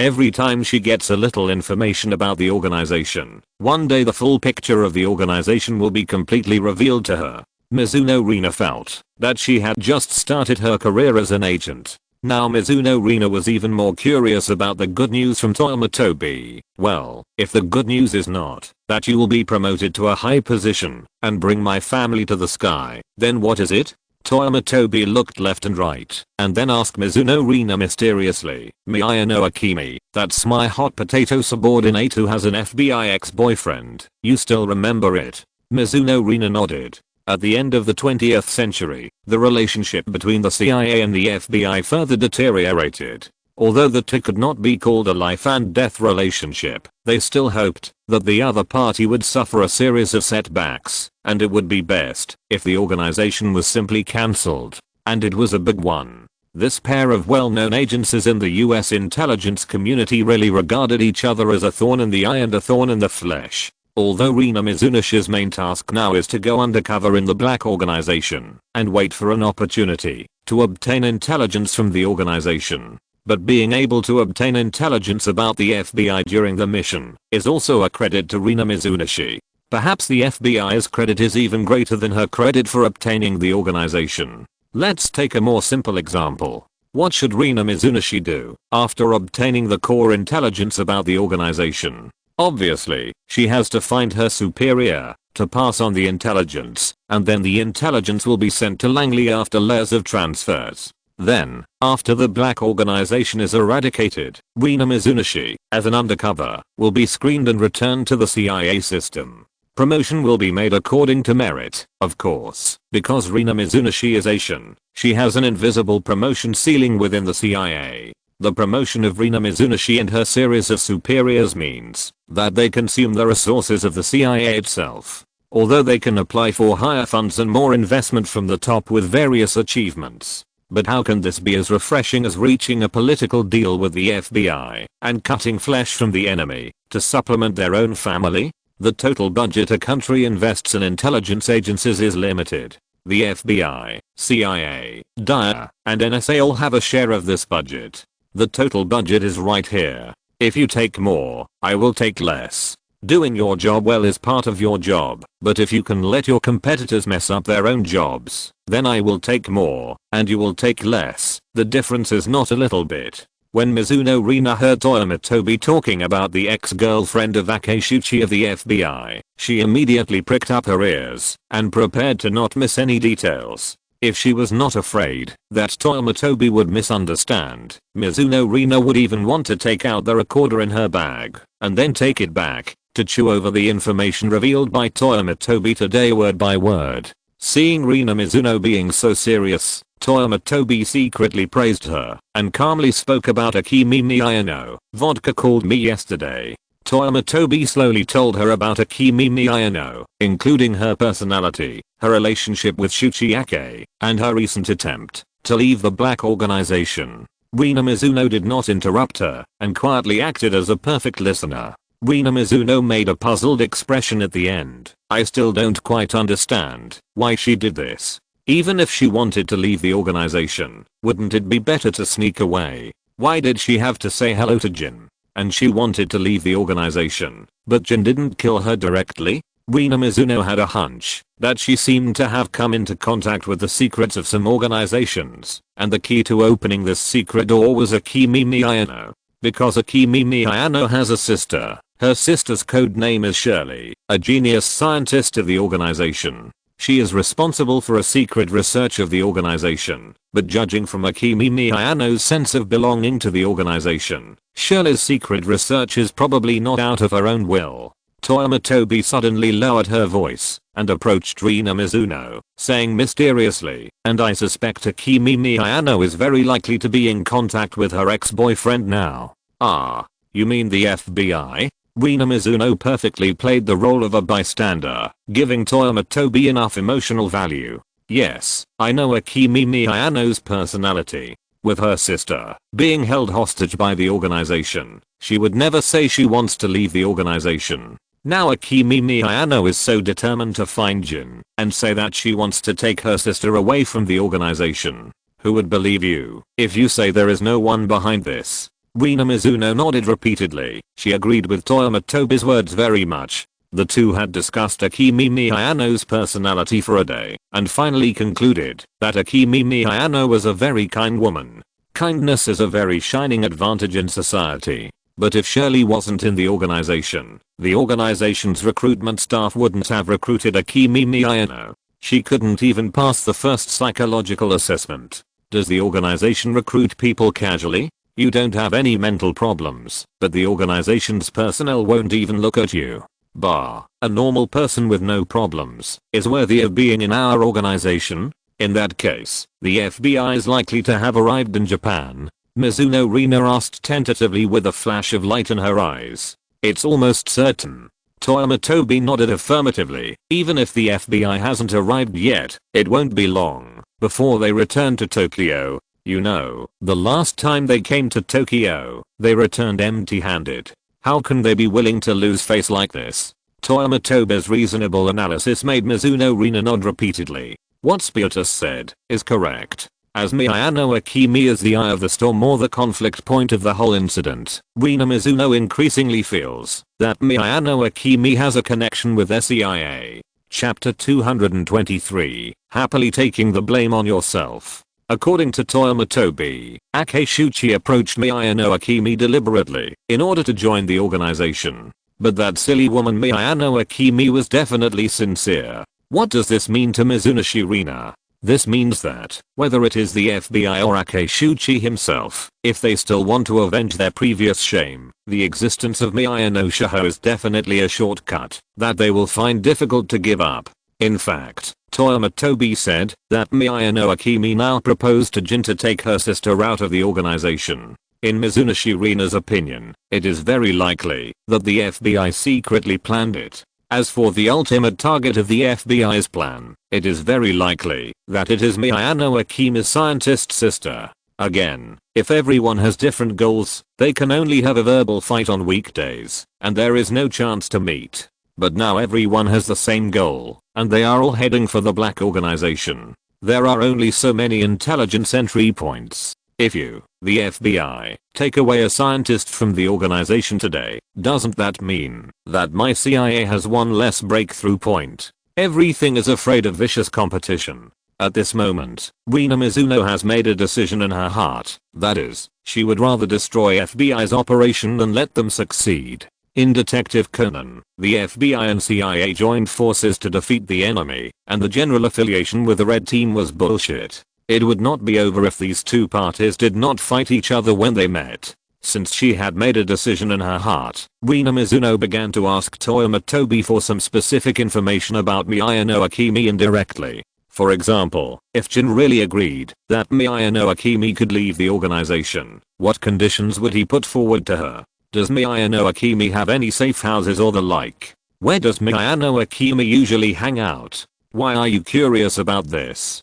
Seeing Rina Mizuno take the bait, Toyama Tobi asked with disgust, "Why is it impossible?" Mizuno Rina gave a very reasonable explanation. This is the first time that someone has been able to get the conditions to leave the organization from Jin. Aren't you curious? Do you still believe this? Even if I don't believe it, it won't stop me from watching the fun. Looking at Mizuno Rina with a face full of amusement, Toyama Tobi always felt that her expression was a little familiar. Oh no, do I look like this when I usually eat melons? Toyama Tobi's face changed, and he showed a very disgusted expression. What's there to be curious about this kind of thing? I know a little about Miyano Akemi, and I've told you almost everything. As for Jin's mission, I can guess it.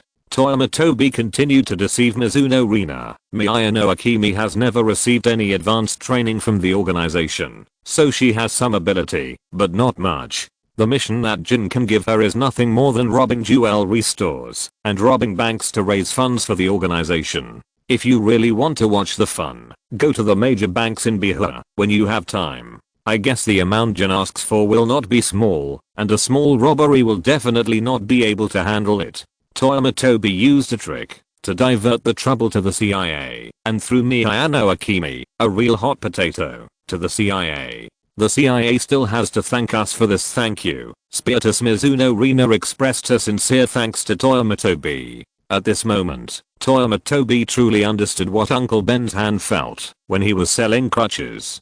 Teacher Fanwelly plays a fierce character, but you are the real fierce character, Keel. Just when the two were about to leave after their secret meeting, there was a noise at the entrance of the restaurant.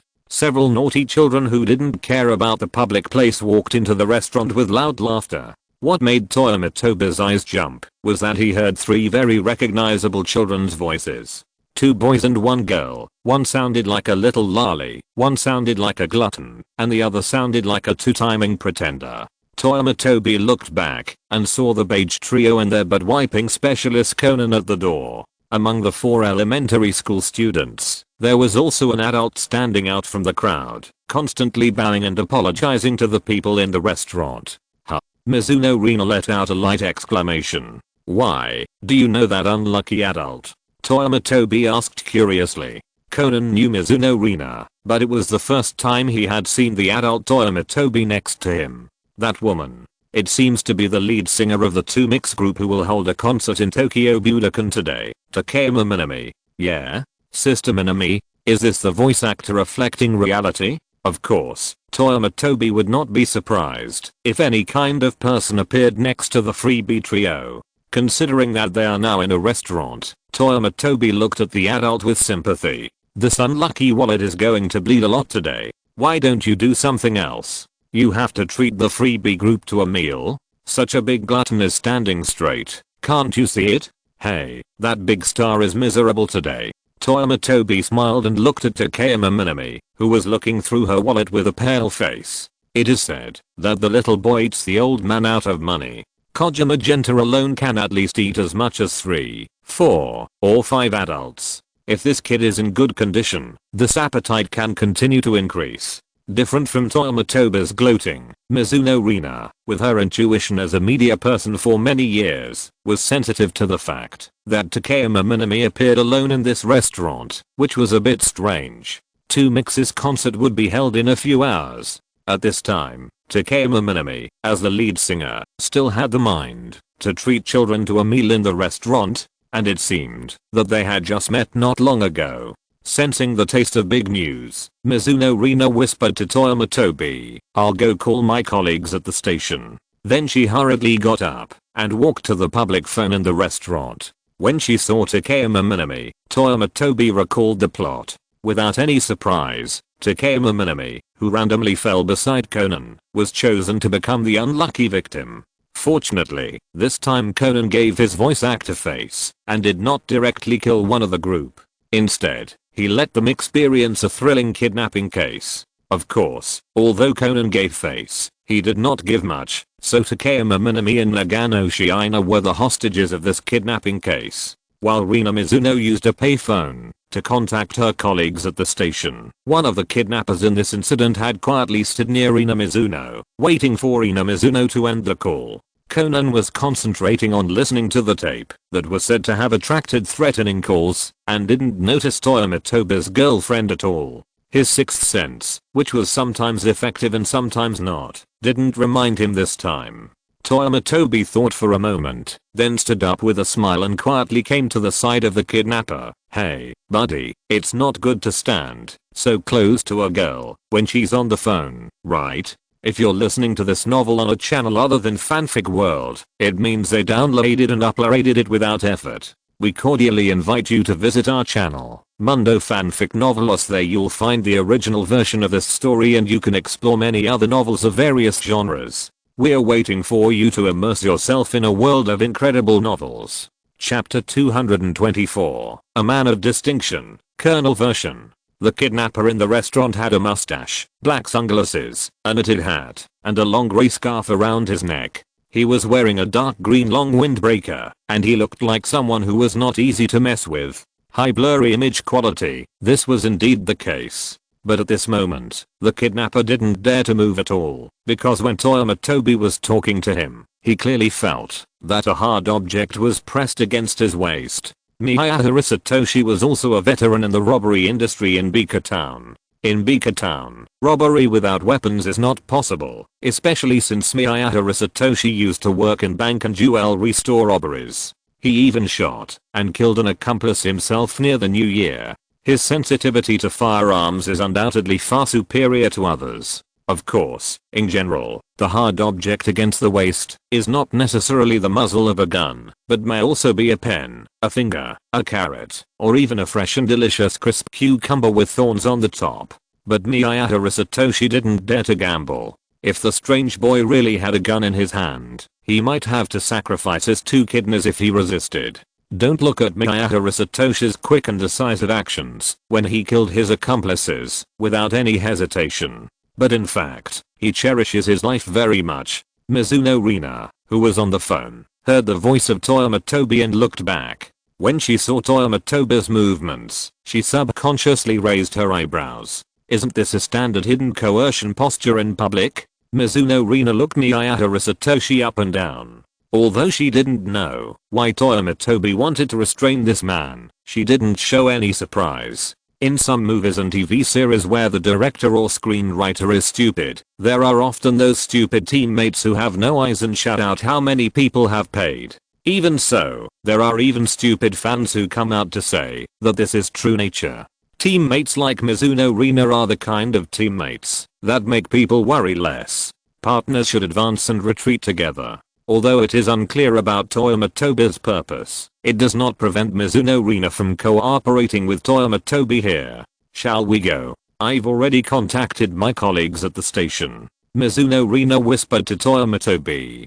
Don't you have to wait for your colleagues here? Feeling controlled, Miyahara Satoshi became a little agitated after hearing what Mizuno Rina said, and Toyama Tobi slowly exerted force. Both hands did not move, but the gradually tightening fingers made Miyahara Satoshi feel enough power. It is obvious that Toyama Tobi has an absolute advantage over Miyahara Satoshi in terms of strength, which means that Miyahara Satoshi has no way to break free from Toyama Tobi's control unexpectedly. To be more specific, if Miyahara Satoshi wants to save his life at this moment, the best choice is to cooperate obediently. Miyahara Satoshi understands the principle of man of insight is a hero, so he stood there honestly and stopped struggling. After seeing Toyama Tobi control Miyahara Satoshi again, Mizuno Rina gave up the idea of helping. She just adjusted her position secretly to block the direction where other people in the restaurant might look at Toyama Tobi's actions to coerce Miyahara Satoshi.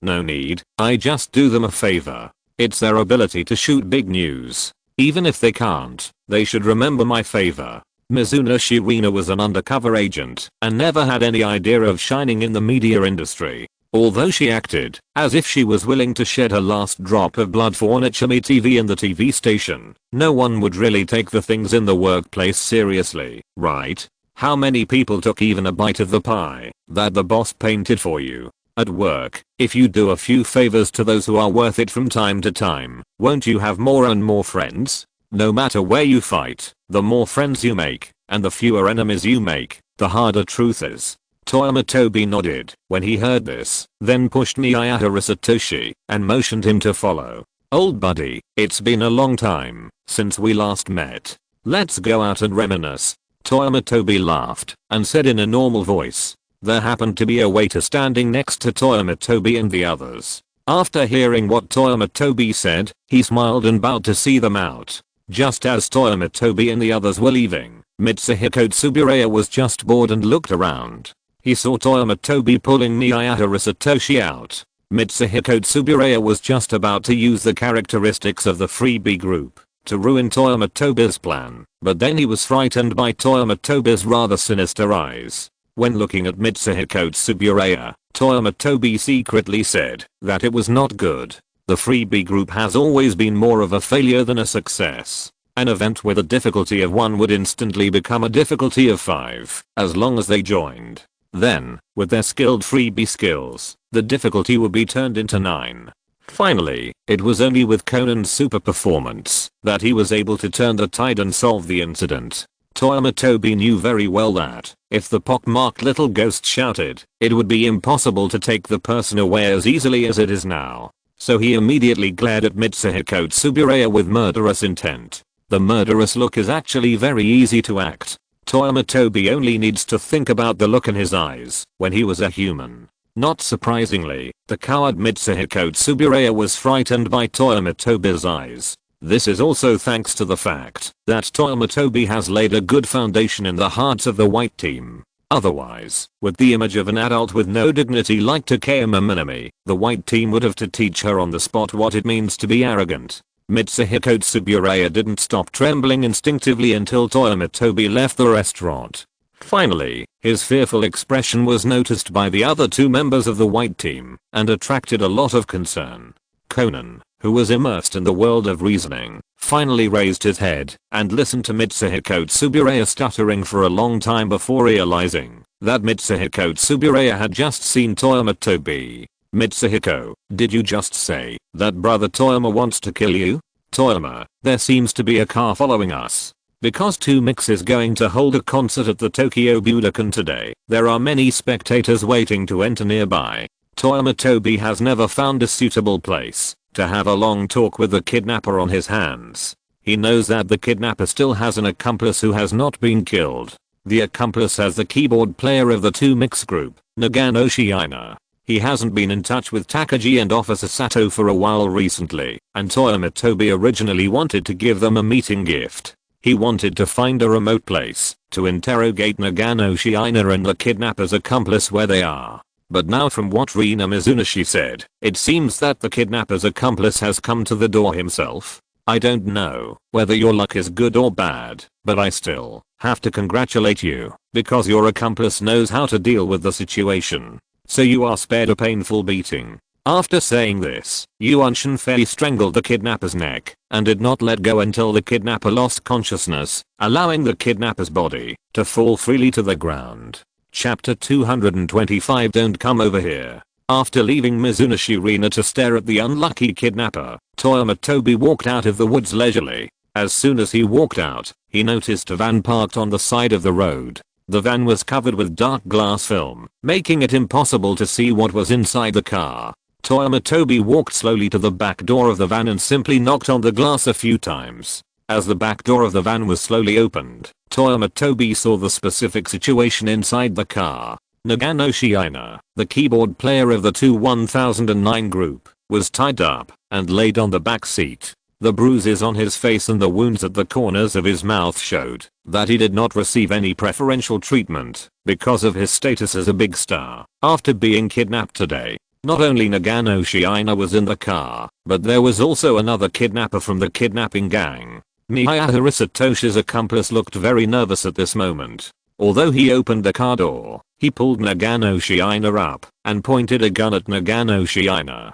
Obviously, Miyahara Satoshi's accomplice misunderstood Toyama Tobi's identity and regarded Nagano Shiina as a hostage who could threaten Toyama Tobi. Toyama Tobi felt that he needed to correct the idea of Miyahara Satoshi's accomplice. Although he had a good relationship with the detectives of the Metropolitan Police Department, it did not mean that Miyahara Satoshi's accomplices could treat him as a policeman. If the kidnapper had taken gin or vodka as a hostage, and if there were members of the black organization around him, Toyama Tobi might have been able to act a little fearful. But this second-rate guy only had a star in his hands. Looking at Miyahara Satoshi's accomplice who looked fierce, but was actually weak, Toyama Tobi burst out laughing. No, what are you doing?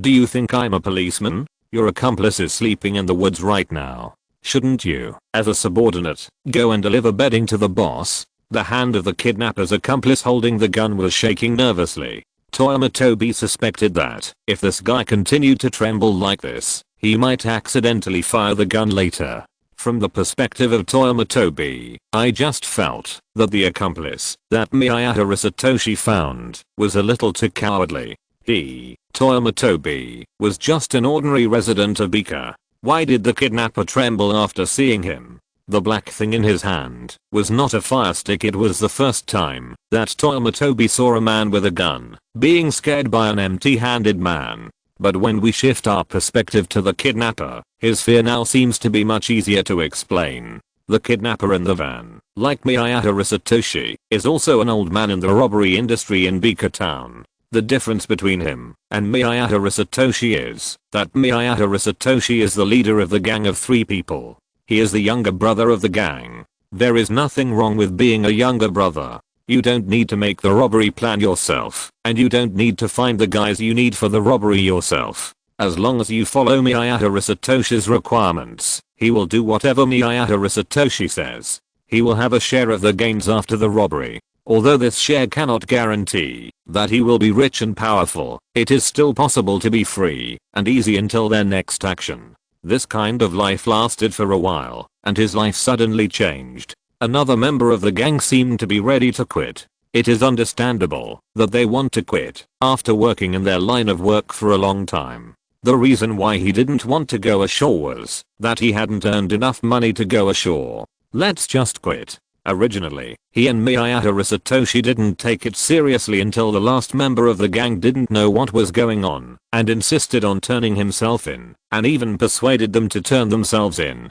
Miyahara Satoshi heard that it wouldn't work. You just went in as you wanted, and we haven't enjoyed the colorful world enough. So in the late night of December 31st, Miyahara Satoshi killed the third member of the gang, and the van kidnappers were responsible for dealing with bullets and traces at the scene. They thought that this was done perfectly and no one knew about it, but who would have thought that two micks happened to be collecting folk songs in a nearby temple at that time. What's even more outrageous is that they wrote the gunshots they heard into the song as fireworks. Miyahara Satoshi is also a fashionista. When he heard this song, he immediately knew that what they did at the beginning was not unknown. Rather, the parties involved had not yet realized what the fireworks they heard at the time meant. Miyahara Satoshi, who always liked to take the initiative, decided to take the initiative. The monk in the temple where the gunshots could be heard was deaf and dumb. Not to mention the gunshots, he might not even be able to hear the explosion. It was obvious at a glance that he was a good seedling for practicing silent meditation. So the only people who heard the gunshots at the time were the two mixed group. Miyahara Satoshi planned to kidnap the two people directly, force them to tell the whereabouts of the tape, and kill the two stars by the way. For this purpose, Miyahara Satoshi made a detailed plan. First, he came to the Tokyo Budokan in advance to kidnap Nagano Shiina. Then he used Nagano Shiina to invite Takayama Minami to kidnap together. They often robbed banks and got used to the kidnapping business very quickly. They did kidnap Nagano Shiina very smoothly. Then when they kidnapped Takayama Minami, some accidents happened. Originally, Miyahara Satoshi wanted to occupy the public phone in the restaurant and then invite Takayama Minami out after his accomplices arrived with the hostages. But when Satoshi Miyahara arrived at the restaurant, the public telephone was being used. Miyahara Satoshi had no choice but to stand aside and wait for the woman to finish her call so that he could go and take a seat. Then he was controlled by Toyama Tobi. As soon as the van kidnapper arrived at the door of the restaurant, he saw his boss being taken away by a young man. Before he could react, the young man took his boss further and further away. It was obvious that he wanted to find a corner where no one was. The van kidnapper knew his own strength. If it weren't for Satoshi Miyahara, he would definitely not be able to rob a bank or a jewelry store. But he didn't dare to rush down to rob people, so he could only drive behind them, ready to see where Toyama Tobi took his boss. His boss was taken by the young man into a dense grove. The grove is a good place where you can have wild battles in various senses. But for the van kidnapper, it was a devil's forest. Anyway, he didn't dare to go down alone. If there was another accomplice, it would be fine for the two of them to be companions, but the other accomplice was killed by the boss. Just when he was struggling over whether to call the police to rescue the boss from Toyama Tobi, he suddenly found that Toyama Tobi had walked out of the woods at some point. He even came to the front of the van.